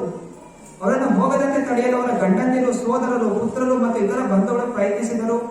ಆದರೂ ಕೃಷ್ಣ ದಿವ್ಯ ಗುಣಗಳ ಬಗ್ಗೆ ಅವರು ವಿಸ್ತಾರವಾಗಿ ಕೇಳಿದ್ದರು. ಅವನನ್ನು ಕಾಣಬೇಕೆಂಬ ಅವರ ಹಂಬಲವೇ ಕೊನೆಗೂ ಗೆದ್ದಿತು. ಯಮುನಾ ನದಿಯ ದಡದಲ್ಲಿ ಅಶೋಕ ವೃಕ್ಷಗಳ ಚಿಗುರುಗಳಿಂದ ಅಲಂಕೃತವಾದ ಉಪನದ ಒಳಗಡೆ ಗೋಪಬಾಲರು ಮತ್ತು ಅಣ್ಣ ಬಲರಾಮನೊಂದಿಗೆ ಸಂಚರಿಸುತ್ತಿರುವ ಶ್ರೀ ಕೃಷ್ಣನನ್ನು ಅವರು ಕಂಡರು. ಎಲ್ಲ ಮನೆಯವರು ತಡೆದ್ರಂತೆ, ಎಲ್ಲಿಗೆ ಹೋಗ್ತಾ ಇದ್ದೀರಾ, ಯಜ್ಞ ನಡೀತಾ ಇದೆ, ಯಜ್ಞಕ್ಕೆ ಬೇಕಾದ ಆಹಾರ ಎಲ್ಲ ಹೋಗ್ತಾ ಇದ್ದೀರಾ ಅಂತ ಹೇಳಿ ಅವರ ಗಂಡಂದಿರು, ಅತ್ತೆ ಮಾವಂದಿರು, ಮಕ್ಕಳು ಎಲ್ಲ ತಡೆದ್ರು. ಆದ್ರೆ ಏನಕ್ಕೂ ಅವರು ನಿಲ್ಲಿಲ್ಲ, ಎತ್ಕೊಂಡು ಹೋಗೇ ಬಿಟ್ರು ಅವರು. ಇದು ಭಕ್ತಿಯ ಪ್ರತೀಕ. ಕೃಷ್ಣ ಜಗತ್ತಿನ ಒಡೆಯ, ಎಲ್ಲರಿಗೂ ಜೀವ ಕೊಟ್ಟಂತವನು, ಎಲ್ಲರಿಗೂ ಸೌಲಭ್ಯ ಕೊಡ್ತಾ ಇರುವಂತವನು ಭಗವಂತ. ನಮ್ಮ ನಿಜವಾದ ಅಸ್ತಿತ್ವ ಜೀವೇರ ಸ್ವರೂಪ ಹಾಯ್ ನಿತ್ಯ ಕೃಷ್ಣದಾಸ್ ಗೋಪಿ ಭಕ್ತ ಪದ ಕಮಲಯೋರ್ ದಾಸ್ ದಾಸ್ ದಾಸಾನುದಾಸ್. ಜೀವ ಸ್ವರೂಪ ಯಾವಾಗಲೂ ಕೃಷ್ಣ ಸೇವೆಯಲ್ಲಿ ಇರುವಂತಹದ್ದು, ಕೃಷ್ಣನ ಸೇವಕರ ಸೇವೆಯಲ್ಲಿ ಇರುವಂತಹದ್ದು. ಈ ಭಾವನೆ ಇದ್ದಂತಹ ಈ ಗೋಪ ಪತ್ನಿಯರು, ಬ್ರಾಹ್ಮಣ ಪತ್ನಿಯರು ಕೃಷ್ಣ ಬಂದಿದ ಅಂತ ಹೇಳಿದ ತಕ್ಷಣ ಅವರು ಪರಿವಾರವನ್ನು ಲೆಕ್ಕಿಸಲಿಲ್ಲ, ಸೀದಾ ಎತ್ಕೊಂಡು ಒಡೆ ಹೋಗ್ಬಿಟ್ಟು. ಎಷ್ಟೊಂದು ಜನ ವಾರಕ್ಕೊಮ್ಮೆ ಪ್ರವಚನಕ್ಕೆ ಬನ್ನಿ ಅಂತ ಹೇಳಿದ್ರೆ ಮನೆಯಲ್ಲಿ ಕೆಲಸ ಇದೆ, ಎಲ್ಲಿಗೋ ಹೋಗ್ಬೇಕಾಗಿದೆ, ಮನೆ ಏನೋ ನೀರು ಬರ್ತಾ ಇದೆ, ಇನ್ನೇನೋ ಬರ್ತಾ ಇದೆ, ಅದು ಬರ್ತಾ ಇದೆ, ಇದೆಲ್ಲ ಇದೆ. ಪ್ರಾಮುಖ್ಯತೆ ಯಾವುದು ಕೊಡ್ಬೇಕು, ಯಾವಾಗ ಕೃಷ್ಣ ಹತ್ರ ಹೋಗ್ಬೇಕು ಅಂತಿದ್ದಾಗ ಏನೆಲ್ಲ ವ್ಯವಸ್ಥೆಗಳು ಮಾಡ್ಕೋಬೇಕು ಅಂತ ಮುಂಚೆನೆ ಮಾಡ್ಕೋಬೇಕು, ಇಲ್ಲ ಹೋಗಿ ಬಂದ್ಮೇಲೆ ಆಮೇಲೆ ಮಾಡ್ಕೋಬೇಕು. ಅದೇ ಆ ಸಮಯ, ಈ ಸಮಯ ಕೃಷ್ಣನಿಗೆ ಭಾನುವಾರ ಒಂದು ದಿವಸ ನಾನು 4-5 ತಾಸು ಕೃಷ್ಣನ ಹತ್ರ ಇರ್ತೀನಿ, ಕೃಷ್ಣನ ಸೇವೆ ಮಾಡ್ತೀನಿ, ಮಂಗಳ ಸೇವೆ ಇರ್ತೀನಿ ಅಂತ ಯಾವಾಗ ಪ್ರಾಮುಖ್ಯತೆ ಕೊಡ್ತೀವಿ ಆವಾಗ ಎಲ್ಲಾ ಕಾರ್ಯಗತವಾಗಿ. ಯಾವಾಗ ಭಾವನೆ ಇಲ್ಲ, ನೋಡೋಣ ನೋಡೋಣ ಸಮಯದಲ್ಲಿ ಬರ್ತೀನಿ ಅಂತ ಯಾವಾಗ ನೋಡೋಣ ಅಂತ ಹೇಳ್ತೀವಿ, ಅಲ್ಲಿಗೆ ಆ ಕೆಲಸ ಆಗೋದಿಲ್ಲ, ಮಂದಿರಕ್ಕೆ ಬರೋದಿಲ್ಲ ಅಂತ ನಿಶ್ಚಯವಾಗ್ತದೆ. ಇಲ್ಲಿ ಈ ಬ್ರಾಹ್ಮಣ ಪತ್ನಿಯರು ಯಾರ ಅಡಚಣೆ ಮಾಡಿ ನಿಂತರೂ ಕೂಡ ಅವರು ನಿಲ್ಲಿಲ್ಲ, ಅವರ ಶಕ್ತಿಯಿಂದ ಸೇರ್ಕೊಂಡು ಎತ್ಕೊಂಡು ಒಡೆ ಹೋಗ್ಬಿಟ್ರು ಕೃಷ್ಣನ ಹತ್ರ. ಅವನು ಕಡು ನೀಲಿ ಬಣ್ಣವನಾಗಿದ್ದನು, ಬಟ್ಟೆಗಳು ಸ್ವರ್ಣಮಯವಾಗಿದ್ದವು, ಅವನ ತಲೆಗೆ ನವಿಲುಗರಿಯನ್ನು ಸಿಕ್ಕಿಸಿಕೊಂಡಿದ್ದರು. ಬಣ್ಣದ ಖನಿಜಗಳು, ಪಲ್ಲವಾಭರಣ, ವನಮಾಲೆ ಮತ್ತು ಪತ್ರಗಳಿಂದ ಅಲಂಕೃತನಾದ ಅವನು ಒಬ್ಬ ನರ್ತಕನಂತೆ ವೇಷ ಧರಿಸಿದ್ದನು. ತನ್ನ ಒಂದು ಕೈಯನ್ನು ಸ್ನೇಹಿತನೊಬ್ಬನ ಹೆಗಲ ಮೇಲೆ ಹಾಕಿ ಮತ್ತೊಂದು ಕೈಯಲ್ಲಿ ಕಮಲವನ್ನು ತಿರುಗಿಸುತ್ತಿದ್ದನು. ಅವನ ಕಿವಿಗಳಲ್ಲಿ ನೈದಿಲೆಗಳು ಶೋಭಿಸುತ್ತಿದ್ದವು, ಕೂದಲು ಕೆನ್ನೆಯ ಮೇಲೆ ಇಳಿತಿದ್ದವು. ಅವನ ಕಮಲದಂತಹ ಮುಖವು ನಗು ನಗುತ್ತಾ ಇತ್ತು. ಕೃಷ್ಣನ ಮೊದಲ ಬಾರಿ ನೋಡ್ತಾ ಇದ್ದಾರೆ ಎಲ್ಲ ಬ್ರಾಹ್ಮಣರು, ಇಷ್ಟು ತನಕ ಕೇಳಿಸ್ಕೊಂಡಿದ್ರು ನೀಲಮೇಘ ಶ್ಯಾಮ, ನೋಡ್ತಾ ಇದ್ದಾರೆ ಎಷ್ಟು ಸುಂದರವಾದ ರೂಪ. ಕೃಷ್ಣ ಹೀರೋ ತರ ನಿಂತಿದ್ದಾನೆ, ಒಂದು ತನ್ನ ಸ್ನೇಹಿತನ ಭುಜದ ಮೇಲೆ ಕೈ ಇಟ್ಕೊಂಡು ಇನ್ನೊಂದು ಕೈಲಿ ಕಮಲ ಹೂ ತಿರುಗಿಸ್ಕೊಂಡು ನಿಂತಿದ್ದಾನೆ. ಇದನ್ನೇ ಇವತ್ತಿನ ಜನ ಎಲ್ಲ ಕಾಲೇಜ್ ಹೀರೋಗಳು ಎಲ್ಲ ಬೈಕ್ ಮುಂದೆ ನಿಂತ್ಕೊಂಡು ತಮ್ಮ ಕೂಲಿಂಗ್ ಗ್ಲಾಸ್ ತಿರ್ಸ್ಕೊಂಡು ಹೋಗೋ ಹುಡುಗಿರಿ ಎಲ್ಲ ಅರ್ಜೆಂಟ್ ಹೊಡ್ಕೊಂಡು ನಿಂತಿರ್ತಾರೆ. ಇದು ಮೂಲವಾಗಿ ಗುಣ ಎಲ್ಲಿದ್ದು ಕೃಷ್ಣಂದು ಗುಣ ಇದೆ. ಕೃಷ್ಣ ಹೀರೋ, ಜಗತ್ತಿಗೆ ಹೀರೋ, ಅವನಿಗಿಂತ ದೊಡ್ಡ ಹೀರೋ ಯಾರು ಇಲ್ಲ. ಆ ಹೀರೋ ಕರೆದಾಗ ಎಲ್ಲಾ ಬ್ರಾಹ್ಮಣ ಸ್ತ್ರೀಯರು ಓಡೋಗಿದ್ದಾರೆ. ಕೃಷ್ಣ ಅದನ್ನ ಆಕರ್ಷಣೆ ಗೊತ್ತಿದೆ, ಇವರೆಲ್ಲ ನನಗೋಸ್ಕರನೇ ನನ್ನ ಚಿಂತನೆ ನನ್ನ ಧ್ಯಾನ ಯಾವಾಗಲೂ ಮಾಡ್ತಾ ಇದ್ದಾರೆ ಅಂತ ಹೇಳಿ ಇವಾಗ ಅವನು ತುಂಬಾ ಆ ತ್ರಿಭಂಗ ರೂಪ ಬೇರೆ ಯಾರು ಅದನ್ನ ದರ್ಶನ ಕೊಡೋದಿಲ್ಲ. 3 ಕಡೆ ಡೊಂಕಾಗಿ ನಿಂತಿರ್ತಾನೆ ಕೃಷ್ಣ, ಅದು ತ್ರಿಭಂಗ ರೂಪ ಅಂತ ಹೇಳಿ. ಆ ರೂಪದಲ್ಲಿ ಕೃಷ್ಣ ಅವನ ಕೈಯಲ್ಲಿ ಕಮಲ ಹೂವ ಇಟ್ಕೊಂಡು ಅವನು ನೋಡ್ತಾ ಇದ್ದಾನೆ. ಎಲ್ಲ ಬ್ರಾಹ್ಮಣ ಪತಿಯರನ್ನು ನೋಡ್ತಾ ಇದ್ದಾರೆ, ಎಷ್ಟು ಸುಂದರವಾಗಿದ್ದಾನೆ. ತಲೆ ಮೇಲೆ ನವಿಲು ಗರಿ, ಕೊಳಲು, ನೀಲ ಮೇಘ ಶ್ಯಾಮ. ಮತ್ತೆ ಅವ್ರು ಪ್ರಾರ್ಥನೆ ಮಾಡ್ತಾ ಇದ್ದಾರೆ, ಪ್ರಾಯ ಶ್ರುತ ಪ್ರಿಯತಮೋ ಉದಯಾಕರ್ಣಪೂರೈ ಯಸ್ಮಿನ್ ನಿಮಗ್ನ ಮನಸಃ ತಂ ಅಥ ಅಕ್ಷಿರಂಧ್ರೈಃ ಅಂತಃ ಪ್ರವೇಶ ಸುಚಿರಂ ಪರಿರವ್ಯತಾಪಂ ಪ್ರಾಜ್ಞಾಂ ಯಥಾ ಅಭಿಮತಯಃ ವಿಜೌಹು ನರೇಂದ್ರ. ಹೇ ನರೇಂದ್ರನೇ, ಬಹಳ ಕಾಲದಿಂದ ಆ ಬ್ರಾಹ್ಮಣ ಹೆಂಗಸರು ತಮ್ಮ ಪ್ರಿಯಕರಾದ ಕೃಷ್ಣನ ಬಗ್ಗೆ ಕೇಳಿದ್ದರು. ಅವನ ಮಹಿಮೆಗಳನ್ನು ಅವರಿಗೆ ನಿರಂತರ ಕರ್ಣಾಭರಣಗಳಾಗಿದ್ದವು. ನಿಜಕ್ಕೂ ಅವರ ಮನಸ್ಸುಗಳು ಅವನಲ್ಲಿ ತಲ್ಲೀನವಾಗಿದ್ದವು. ಈಗ ಅವರು ತಮ್ಮ ಕಣ್ಣಾಲಿಗಳಿಂದ ಅವನನ್ನು ತಮ್ಮ ಹೃದಯಗಳಲ್ಲಿ ತುಂಬಿಕೊಂಡರು. ತಮ್ಮ ಅಂತರಂಗಗಳಲ್ಲಿ ಅವನನ್ನು ಬಹುಕಾಲದವರೆಗೆ ಆಲಂಗಿಸಿಕೊಂಡರು. ಋಷಿಗಳು ಮತ್ತು ಅಂತಹ ಪ್ರಜ್ಞೆಯ ನೆರವಿನಿಂದ ಹೇಗೆ ಮಿಥ್ಯ ಅಹಂಕಾರವನ್ನು ಕೈಬಿಡುತ್ತಾರೆಯೋ ಹಾಗೆ ಅವರು ಕೂಡ ಕೊನೆಗೆ ಅವನ ವಿರಹದ ನೋವನ್ನು ಬಿಟ್ಟುಕೊಟ್ಟರು. ಎಲ್ಲಾ ಜೀವಿಗಳ ಆಲೋಚನೆಗಳಿಗೆ ಸಾಕ್ಷಿಯಾಗಿರುವ ಶ್ರೀಕೃಷ್ಣನು ಆ ಹೆಂಗಸರು ಹೇಗೆ ಎಲ್ಲ ಲೌಕಿಕ ಇಚ್ಛೆಗಳನ್ನು ತೊರೆದು ತನ್ನನ್ನು ಕಾಣಲೆಂದೇ ಅಲ್ಲಿಗೆ ಬಂದರು ಎಂಬುದನ್ನು ಅರ್ಥ ಮಾಡಿಕೊಂಡನು. ನಗುಮುಖದಿಂದ ಅವನು ಅವರನ್ನು ಕುರಿತು ಹೀಗೆ ನುಡಿದನು, ಎಲ್ಲ ಈ ಗೋಪಿಕಾ ಸ್ತ್ರೀಯರು, ಬ್ರಾಹ್ಮಣ ಪತ್ನಿಯರು ಎಲ್ಲ ಸಾಧಾರಣವಾದಂತಹ ಜನ ಅಲ್ಲ. ಆಗ ಕೃಷ್ಣ ಅವತರಿಸ್ತಾನೆ ಅಂತ ಹೇಳಿದಾಗ ದೇವಲೋಕದ ಅಪ್ಸರೆಯರು, ನಾನಾ ರೀತಿಯ ದೇವತೆಗಳ ಪತ್ನಿಯರು, ದೇವತೆಗಳು, ಪೂರ್ವಜನ್ಮದಲ್ಲಿ ತಪಸ್ಸೆ ಮಾಡಿದಂತಹ ಅನೇಕ ಜೀವಾತ್ಮರು, ಋಷಿಗಳು ಅವರೆಲ್ಲ ಹೀಗೆ ನಾನಾ ರೀತಿಯಲ್ಲಿ ಅವತರಿಸ್ತಾರೆ ಕೃಷ್ಣ ಜೊತೆ ಭಾಗವಹಿಸಬೇಕು ಅಂತ. ಆದ್ದರಿಂದ ಕೃಷ್ಣ ಪರಮಾತ್ಮ ಎಲ್ಲಾ ಜೀವಿಗಳ ಆದಿ, ಮುಂದೆ ಆಗುವಂಥದ್ದು ಎಲ್ಲರೂ ತಿಳಿದಂಥವನು. ಮತ್ತೆ ಎಲ್ಲಾ ಭಕ್ತರಿಗೆ ತನ್ನ ದರ್ಶನ ಕೊಡ್ಲಿಕ್ಕೋಸ್ಕರ ಅವನವರನ್ನು ಆಕರ್ಷಿಸುತ್ತಿದ್ದಾನೆ. ಹಾಗೂ ಹೇಳ್ತಾ ಇದ್ದಾನೆ ಕೃಷ್ಣ, ಸ್ವಾಗತಂ ವೋ ಮಹಾಭಾಗ ಆಸ್ಯತಂ ಕರ್ಮಾಮಕಿಂ ಎನ್ನೋ ದಿದೃಕ್ಷಯ ಪ್ರಾಪ್ತ ಉಪಮನ್ನಮಿದಂ ಹಿ ವಹ. ಹೇ ಅತ್ಯಂತ ಭಾಗ್ಯಶಾಲಿ ಹೆಂಗಸರೇ, ನಿಮಗೆ ಸ್ವಾಗತ. ದಯವಿಟ್ಟು ಕುಳಿತುಕೊಳ್ಳಿ, ಸಂಕೋಚ ಪಡಬೇಡಿ. ನನ್ನಿಂದ ಏನಾಗಬೇಕು? ನೀವು ನನ್ನನ್ನು ಕಾಣಲೆಂದು ಇಲ್ಲಿಗೆ ಬಂದಿರುವುದು ತುಂಬಾ ಉಚಿತವಾಗಿದೆ. ನಿಜವಾಗಿ ಸ್ವಂತ ಹಿತಾಸಕ್ತಿಯನ್ನು ಬಯಸುವ ನಿಪುಣರಾದ ವ್ಯಕ್ತಿಗಳು ಖಂಡಿತವಾಗಿಯೂ ಉದ್ದೇಶರಹಿತ ಮತ್ತು ಅವಿಚ್ಛಿನ್ನವಲ್ಲದ ಭಕ್ತಿ ಸೇವೆಯನ್ನು ನನಗೆ ನೇರವಾಗಿ ಸಲ್ಲಿಸುತ್ತಾರೆ. ಏಕೆಂದರೆ ನಾನು ಆತ್ಮನಿಗೆ ಅತ್ಯಂತ ಪ್ರಿಯನಾಗಿದ್ದೇನೆ. ಆತ್ಮನ ಸಂಪರ್ಕದಿಂದ ಮಾತ್ರ ವ್ಯಕ್ತಿಯ ಪ್ರಾಣವಾಯು, ಬುದ್ಧಿಶಕ್ತಿ, ಮನಸ್ಸು, ಸಕಲು, ಶರೀರ, ಪತ್ನಿ, ಮಕ್ಕಳು, ಐಶ್ವರ್ಯ ಇವೇ ಮೊದಲಾದವು ಅವನಿಗೆ ಪ್ರಿಯವಾಗುತ್ತದೆ. ಹಾಗಿರುವಾಗ ವ್ಯಕ್ತಿಗೆ ತನ್ನ ಆತ್ಮಕ್ಕಿಂತ ಯಾವುದು ತಾನೇ ಹೆಚ್ಚು ಪ್ರಿಯವಾಗಲು ಸಾಧ್ಯ? ಆದ್ದರಿಂದ ಕೃಷ್ಣ ಇಲ್ಲಿ ಹೇಳ್ತಾ ಇದ್ದಾನೆ, ಇಲ್ಲಿಗೆ ಬಂದಿರುವುದು ತುಂಬಾ ಉಚಿತವಾಗಿದೆ. ಒಳ್ಳೆ ಕೆಲಸ ಮಾಡಿದ್ರಿ, ಬಂದು ಗಂಡ ಬಿಡ್ಲಿಲ್ಲ, ಮಕ್ಕಳು ಬಿಡ್ಲಿಲ್ಲ, ಅವ್ರನ್ನೆಲ್ಲ ದೂರ ಸರಿಸಿ ಓಡ್ ಬಂದಿದ್ದೀರಲ್ಲ, ತುಂಬಾ ಒಳ್ಳೆ ಕೆಲಸ ಮಾಡಿದ್ದೀರ. ಕೃಷ್ಣ ಹೇಳ್ತಾ ಇರೋ ಮಾತಿದೆ, ಭಗವಂತ ಹೇಳ್ತಾ ಇರೋ ಮಾತು. ಅನೇಕ ಜನ ಹೇಳ್ತಾರೆ, ಮನೆಯಲ್ಲಿ ಯಾಕೆ ಗುಡಿಗೆ ಹೋಗ್ತೀರಿ, ಮನೆಯಲ್ಲೇ ಕೂತ್ಕೊಂಡು ಪೂಜೆ ಮಾಡ್ಬೋದಲ್ಲ, ಭಗವಂತ ಅಲ್ಲೇ ಇರ್ತಾನೆ, ಮನೆಯಲ್ಲೂ ಇದ್ದಾರೆ, ಇಲ್ಲೇ ಫೋಟೋ ಹಾಕೊಂಡು ಪೂಜೆ ಮಾಡಿ, ಮನೆಯೇ ಮಂತ್ರಾಲಯ, ಮನಸ್ಸೇ ದೇವಾಲಯ ಅಂತ ಹಾಡ್ಕೊಂಡು ಇಲ್ಲೇ ಮನೆಯಲ್ಲಿ ಕೂತ್ಕೊಳ್ಳಿ ಅಂತ ಹೇಳಿ. ಅದಕ್ಕೆ ಕೃಷ್ಣ ಹೇಳ್ತಾ ಇದ್ದಾನೆ, ಇಲ್ಲ, ಮನೆ ಬಿಟ್ಟು ಓಡ್ ಬಂದ್ರಲ್ಲ, ಒಳ್ಳೆ ಕೆಲಸ ಮಾಡಿದಿರ. ಯಾಕೆ ಅಂತ ಹೇಳಿದ್ರೆ, ನಾನು ಇರೋದ್ರಿಂದನೇ ನೀವೆಲ್ಲ ಜೀವಂತವಾಗಿರೋದು. ಪ್ರತಿಯೊಂದು ದೇಹದೊಳಗಡೆ ಆತ್ಮ ಹಾಗೂ ಪರಮಾತ್ಮ ಇದ್ದಾನೆ. ಆ ಪರಮಾತ್ಮ ಇರೋದ್ರಿಂದ ದೇಹ ಜೀವಂತವಾಗಿದೆ. ಪರಮಾತ್ಮ ಇಲ್ಲ ಅಂತ ಹೇಳಿದ್ರೆ ಜೀವಂತವಾಗಿರೋದಿಲ್ಲ, ಏನು ಕೂಡ ನಮ್ಗೆ ಆಸಕ್ತಿ ಇರೋದಿಲ್ಲ. ಆದ್ರಿಂದ ಜೀವನದಲ್ಲಿ ಮುಖ್ಯವಾದದ್ದೇನು? ಪರಮಾತ್ಮ. ಇದನ್ನೇ ತಿಳಿದಿದ್ದೀರಾ. ಆದ್ರಿಂದ ಅದಕ್ಕೋಸ್ಕರ ನೀವೆಲ್ಲ ಬಂದಿರೋ ಕಾರಣ ತುಂಬಾ ಉಚಿತವಾದ ಕೆಲಸ ನೀವು ಮಾಡಿದ್ದೀರಾ. ಮತ್ತೆ ಮುಂದೆ ಹೇಳ್ತಾನೆ, ಈಗ ನೀವು ಯಜ್ಞ ಮಂಟಪಕ್ಕೆ ಹಿಂದಿರುಗಬೇಕು. ಯಾಕೆಂದರೆ ಪ್ರಾಜ್ಞಾಪಾಣವರಾದ ನಿಮ್ಮ ಗಂಡಂದಿರು ಗೃಹಸ್ಥಾಶ್ರಮಿಗಳು. ಅವರ ಯಜ್ಞ ಪೂರ್ತಿಗಾಗಿ ನಿಮ್ಮ ಸಹಾಯದ ಅಗತ್ಯವಿದೆ. ಈಗ ಕೃಷ್ಣ ಎಲ್ಲ ಬ್ರಾಹ್ಮಣರು ತಂದಂತಹ ಎಲ್ಲ ಭೋಜನವನ್ನು ಸ್ವೀಕಾರ ಮಾಡಿದ. ಮತ್ತೆ ಇವಾಗ ಬ್ರಾಹ್ಮಣ ಪತ್ನಿಯರಿಗೆ ಹೇಳ್ತಾ ಇದ್ರೆ, ಆಯ್ತು, ಈಗ ನೀವು ಹಿಂದಿರುಗಬೇಕು. ಹೆಂಗಸರು ಇಲ್ಲಿ ಹೇಳ್ತಾರಂತ ಉದ್ದೇಶ ಏನು? ಆಯ್ತು, ಒಂದು ಭಗವಂತನ ಸೇವೆ ಮಾಡಬೇಕು. ಆದ್ರೆ ಸ್ತ್ರೀಯರು ಗೃಹಸ್ಥಾಶ್ರಮ ಬಿಟ್ಟು ಸನ್ಯಾಸಿಗಳಾಗಲಿಕ್ಕೆ ಅವಕಾಶವಿಲ್ಲ. ಸ್ತ್ರೀಯರ ಧರ್ಮ ಏನು? ಅವರು ಗೃಹಸ್ಥ ಜೀವನದಲ್ಲಿ ಇದ್ದೇ ಅವರು ಭಕ್ತಿಯನ್ನು ಮಾಡಬೇಕು, ಶುದ್ಧವಾದ ಭಕ್ತಿಯನ್ನು ಮಾಡಬೇಕು. ಮನೆಯಲ್ಲಿದ್ರೂ ಕೂಡ ಸ್ತ್ರೀಯರ ಕರ್ತವ್ಯ ಏನು?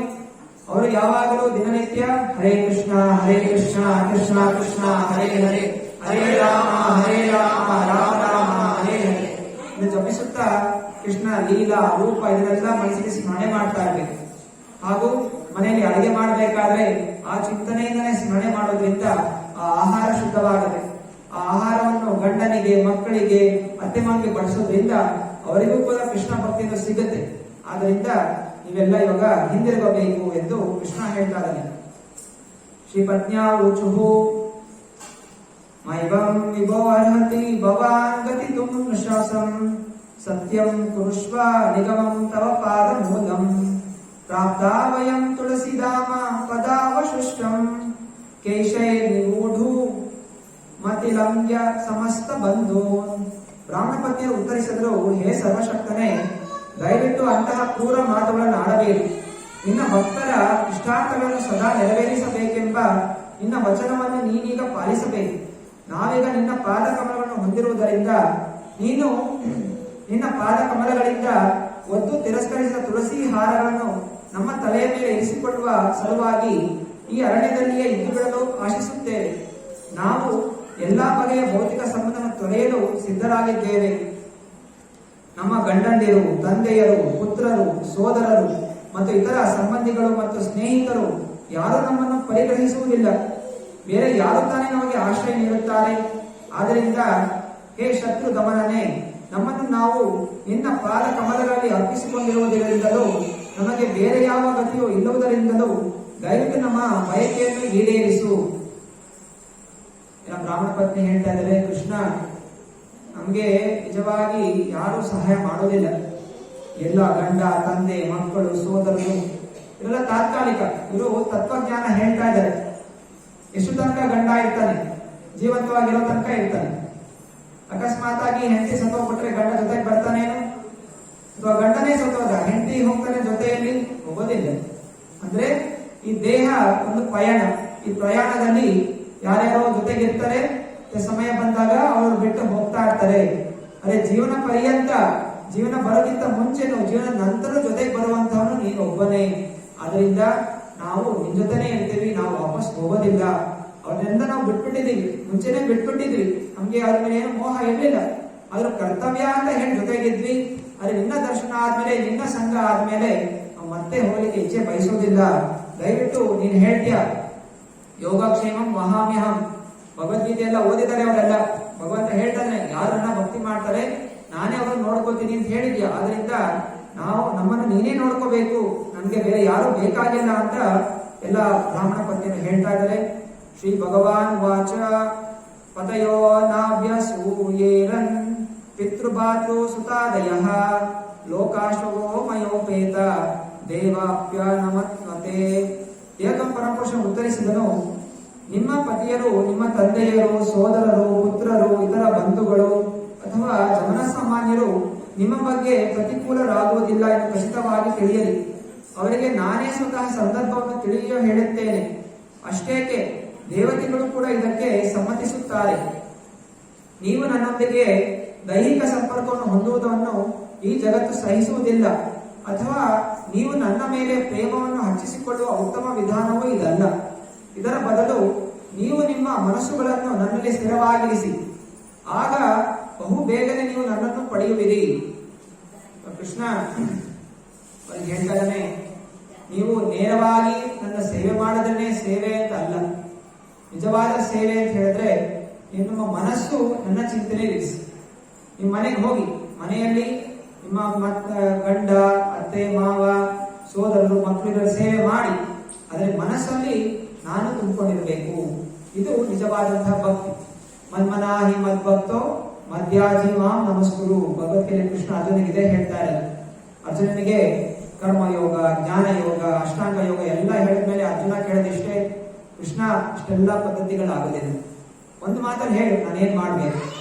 ಆ ಕೃಷ್ಣ ಹೇಳೋದು, ಯಾವಾಗಲೂ ನನ್ನ ಸ್ಮರಣೆ ಮಾಡಿ, ನನಗೆ ನಮಸ್ಕಾರ ಮಾಡಿ, ನನ್ನ ಚಿಂತನೆ ಮಾಡಿ, ನನ್ನ ತೃಪ್ತಿಗೋಸ್ಕರ ಕೆಲಸವನ್ನು ಮಾಡಿ, ಆಗ ನಿಶ್ಚಯವಾಗಿ ನನ್ನ ಹತ್ರ ಬರುತ್ತೀಯ. ಈಗ ದೇಹದಿಂದ ಮಾತ್ರ ಇಲ್ಲಿ ಇರಬಹುದು, ಆದ್ರೆ ಮನಸ್ಸು ಕೃಷ್ಣನ್ ಇರಬೇಕು, ಅದು ಮುಖ್ಯ. ಗುಡಿಯಲ್ಲಿ ಸೇರ್ಕೊಂಡ್ಬಿಟ್ಟು ಇಲ್ಲಿ ಬಂದ್ಬಿಟ್ಟು ಅಲ್ಲಿ ಮನೆಯಲ್ಲಿ ಏನಾಗ್ತಾ ಇದೆಯೋ, ನನ್ನ ಅತ್ತೆ ನೆನ್ನೆ ಬೈದ್ರು, ನನ್ನ ಸ್ನೇಹಿತರು ಏನೋ ಹಿಂಗಂದ್ರು, ಒಂದ್ ದೊಡ್ಡ ಕಾರ್ ತಗೊಂಡಿದ್ದಾನೆ, ಹಂಗೆ ಆ ಕಾರ್ ಕೊಡ್ತೀಯ. ಸೊ ಇಲ್ಲಿ ಬಂದ್ರು ಕೂಡ ಮನಸ್ಸು ಇಲ್ಲದೆ ಇದ್ರೆ ಏನು ಪ್ರಯೋಜನ ಇಲ್ಲ. ಆದ್ರಿಂದ ದೈಹಿಕವಾಗಿ ಇರೋದು ಮುಖ್ಯ ಅಲ್ಲ, ಮಾನಸಿಕವಾಗಿರುವಂಥದ್ದು ಮುಖ್ಯ. ಆದ್ರಿಂದ ನೀವು ಮನೆಗೆ ಹೋಗಿ ನಿಮ್ಮ ಮನಸ್ಸು ನನ್ನಲ್ಲಿ ಇಟ್ಕೊಂಡು ಸೇವೆಯನ್ನು ಮಾಡಿ ಅಂತ ಕೃಷ್ಣ ಅವರಿಗೆ ಹೇಳ್ತಾ ಇದ್ದಾನೆ. ನನ್ನ ಬಗ್ಗೆ ಕೇಳುವುದರಿಂದ, ನನ್ನ ಅರ್ಚಾ ವಿಗ್ರಹವನ್ನು ನೋಡುವುದರಿಂದ, ನನ್ನನ್ನು ಧ್ಯಾನಿಸುವುದರಿಂದ, ನನ್ನ ನಾಮ ಜಪದಿಂದ ಮತ್ತು ಮಹಿಮೆಗಳನ್ನು ಕೀರ್ತಿಸುವುದರಿಂದ ನನ್ನ ಬಗೆಗಿನ ಪ್ರೇಮವು ಹೆಚ್ಚುತ್ತದೆಯೇ ಹೊರತು ದೈಹಿಕ ಸಾಮೀಪ್ಯದಿಂದಲ್ಲ. ಆದ್ದರಿಂದ ದಯವಿಟ್ಟು ನೀವು ನಿಮ್ಮ ಮನೆಗಳಿಗೆ ಹಿಂದಿರುಗಿ. ಶುಕಮುನಿಗಳು ನುಡಿದರು. ಹಾಗೆ ಉಪದೇಶಗೊಂಡ ಬ್ರಾಹ್ಮಣರ ಪತ್ನಿಯರು ಯಜ್ಞಶಾಲೆಗೆ ಹಿಂದಿರುಗಿದರು. ಬ್ರಾಹ್ಮಣರು ತಮ್ಮ ಪತ್ನಿಯಲ್ಲಿ ಯಾವ ದೋಷವನ್ನು ಕಾಣಲಿಲ್ಲ. ಅವರನ್ನು ಒಳಗೂಡಿ ಯಜ್ಞವನ್ನು ಪೂರೈಸಿದರು. ಯಾವಾಗ ಎಲ್ಲ ಒಬ್ಬ ಪತ್ನಿಯರು ವಾಪಸ್ ಹೋದ್ರು, ಅವರೆಲ್ಲ ಬ್ರಾಹ್ಮಣ ಪತ್ನಿಯರಿಗೆ ಸ್ವಲ್ಪ ಭಯ ಇತ್ತು, ಏನಂತಾರೋ ಏನ್ ಬೈತಾರೋ ಅಂತ. ಆದ್ರೆ ಕೃಷ್ಣ ಕೃಪೆ ಆಗಿರೋ ಕಾರಣ ಎಲ್ಲ ಬ್ರಾಹ್ಮಣರಿಗೆ ಅರಿವಾಯಿತು, ನಾವೆಲ್ಲ ಇಂಥ ಮೂರ್ಖರು. ಕೃಷ್ಣನೇ ಬಂದಾಗ ನಾವು ಆಹಾರ ಕೊಡದೆ ಯಜ್ಞ ಮಾಡಬೇಕು ಅಂತ ಕೂತಿದ್ದೀವಿ. ಯಜ್ಞ ಮಾಡಲು ಉದ್ದೇಶನೇ ಕೃಷ್ಣ ತೃಪ್ತನಾಗಬೇಕು ಅಂತ. ಆ ಸ್ವಯಂ ಕೃಷ್ಣನೇ ಇಲ್ಲಿ ಬಂದಿರ್ಬೇಕು, ನಾವು ಯಜ್ಞ ಮಾಡಿಕೊಂಡು ಇಲ್ಲೇ ಕೂತಿದ್ದೀವಲ್ಲ, ನಾವೆಂತ ಮುಟ್ಟಾಳರು. ಅರೆ ನಮ್ಮ ಪತ್ನಿಯರು ಎಷ್ಟು ಬುದ್ಧಿವಂತರು, ಏನು ಚಿಂತನೆ ಮಾಡದೆ ಇದೆಲ್ಲ ಲೆಕ್ಕಿಸದೆ, ಸಮಾಜ ನಿಯಮಗಳು ಏನಂತ ಲೆಕ್ಕಿಸದೆ ಎಲ್ಲ ಓಡೋಗ್ಬಿಟ್ರಲ್ಲ, ಕೃಷ್ಣನ ದರ್ಶನ ಮಾಡ್ಕೊಂಡು ಬಂದ್ರಲ್ಲ, ಅದರಿಂದ ಇವರೇ ಧನ್ಯರು ಅಂತ ಹೇಳಿ ಎಲ್ಲ ಆ ಬ್ರಾಹ್ಮಣರು ತಮ್ಮ ಪತ್ನಿಯರನ್ನು ಸ್ವಾಗತ ಮಾಡಿ ಮತ್ತೆ ಅವ್ರು ಮಾಡ್ತಾ ಇದ್ದಂತ ಯಜ್ಞವನ್ನು ಪೂರ್ಣಗೊಳಿಸು. ಯಜ್ಞ ಪೂರ್ಣ ಆಗಬೇಕು ಅಂತ ಹೇಳಿದಾಗ ಅಲ್ಲಿ ಪತಿ ಪತ್ನಿ ಇಬ್ರು ಇರಬೇಕು, ಇಲ್ಲದೇ ಇದ್ರೆ ಯಜ್ಞ ಪೂರ್ಣ ಆಗೋದಿಲ್ಲ. ಅದರಿಂದ ಆ ಹೆಂಡತಿಯರು ಬಂದ ಮೇಲೆ ಯಜ್ಞವನ್ನು ಪೂರ್ಣಗೊಳಿಸುವುದು. ಆ ಹೆಂಗಸರಲ್ಲಿ ಒಬ್ಬಳನ್ನು ಅವಳ ಗಂಡನು ಒತ್ತಾಯದಿಂದ ತಡೆ ಹಿಡಿದಿದ್ದನು. ಇತರರು ಪರಮಪ್ರಭು ಕೃಷ್ಣನನ್ನು ವರ್ಣಿಸುವುದನ್ನು ಕೇಳಿದಾಗ ಅವಳು ತನ್ನ ಹೃದಯದಲ್ಲಿ ಅವನನ್ನು ಆಲಂಗಿಸಿಕೊಂಡು ಭೌತಿಕ ಚಟುವಟಿಕೆಯ ಬಂಧನಕ್ಕೆ ಕಾರಣವಾದ ಭೌತಿಕ ಶರೀರವನ್ನು ತ್ಯಜಿಸಿದಳು. ಇಷ್ಟೆಲ್ಲರಲ್ಲಿ ಒಂದು ಬ್ರಾಹ್ಮಣ ಹೆಂಡತಿನ ಮಾತ್ರ ಅವನ ಗಂಡ ಸ್ವಲ್ಪ ಗಟ್ಟಿ ಮುಟ್ಟಾಗಿದ್ದ, ಅವನ ಮನೆಯಲ್ಲಿ ಚಿಲ್ಕ ಹಾಕ್ಬಿಟ್ಟು ಬಂಧಿಸ್ಬಿಟ್ಟ. ಅವಳಿಗೆ ಕೃಷ್ಣನ್ ಭೇಟಿ ಆಗ್ಲಿಕ್ಕೆ ಆಗ್ಲಿಲ್ಲ. ಮತ್ತೆ ಇತರ ಬ್ರಾಹ್ಮಣ ಪತ್ರಿಯೆಲ್ಲ ಭೇಟಿಯಾಗಿ ವಾಪಸ್ ಬಂದ ಮೇಲೆ ಕೃಷ್ಣನ್ ಬಗ್ಗೆ ವರ್ಣಿಸ್ತಾರೆ. ಕೃಷ್ಣ ಹೀಗಿದ್ದ, ನಾವೆಲ್ಲ ಬಸೆಲ್ಲ ಸ್ವೀಕಾರ ಮಾಡ್ದ ಅಂತೆಲ್ಲ ವಿವರಿಸ್ತಾ ಇದ್ದಾಗೆ ಆ ಒಬ್ಬ ಹೆಂಗಸು ಬ್ರಾಹ್ಮಣ ಪತ್ನಿ ಕೃಷ್ಣ ಚಿಂತನೆ ಮಾಡ್ತಾ ಅಲ್ಲೇ ದೇಹ ತ್ಯಾಗ ಮಾಡ್ಬಿಡ್ತಾಳೆ.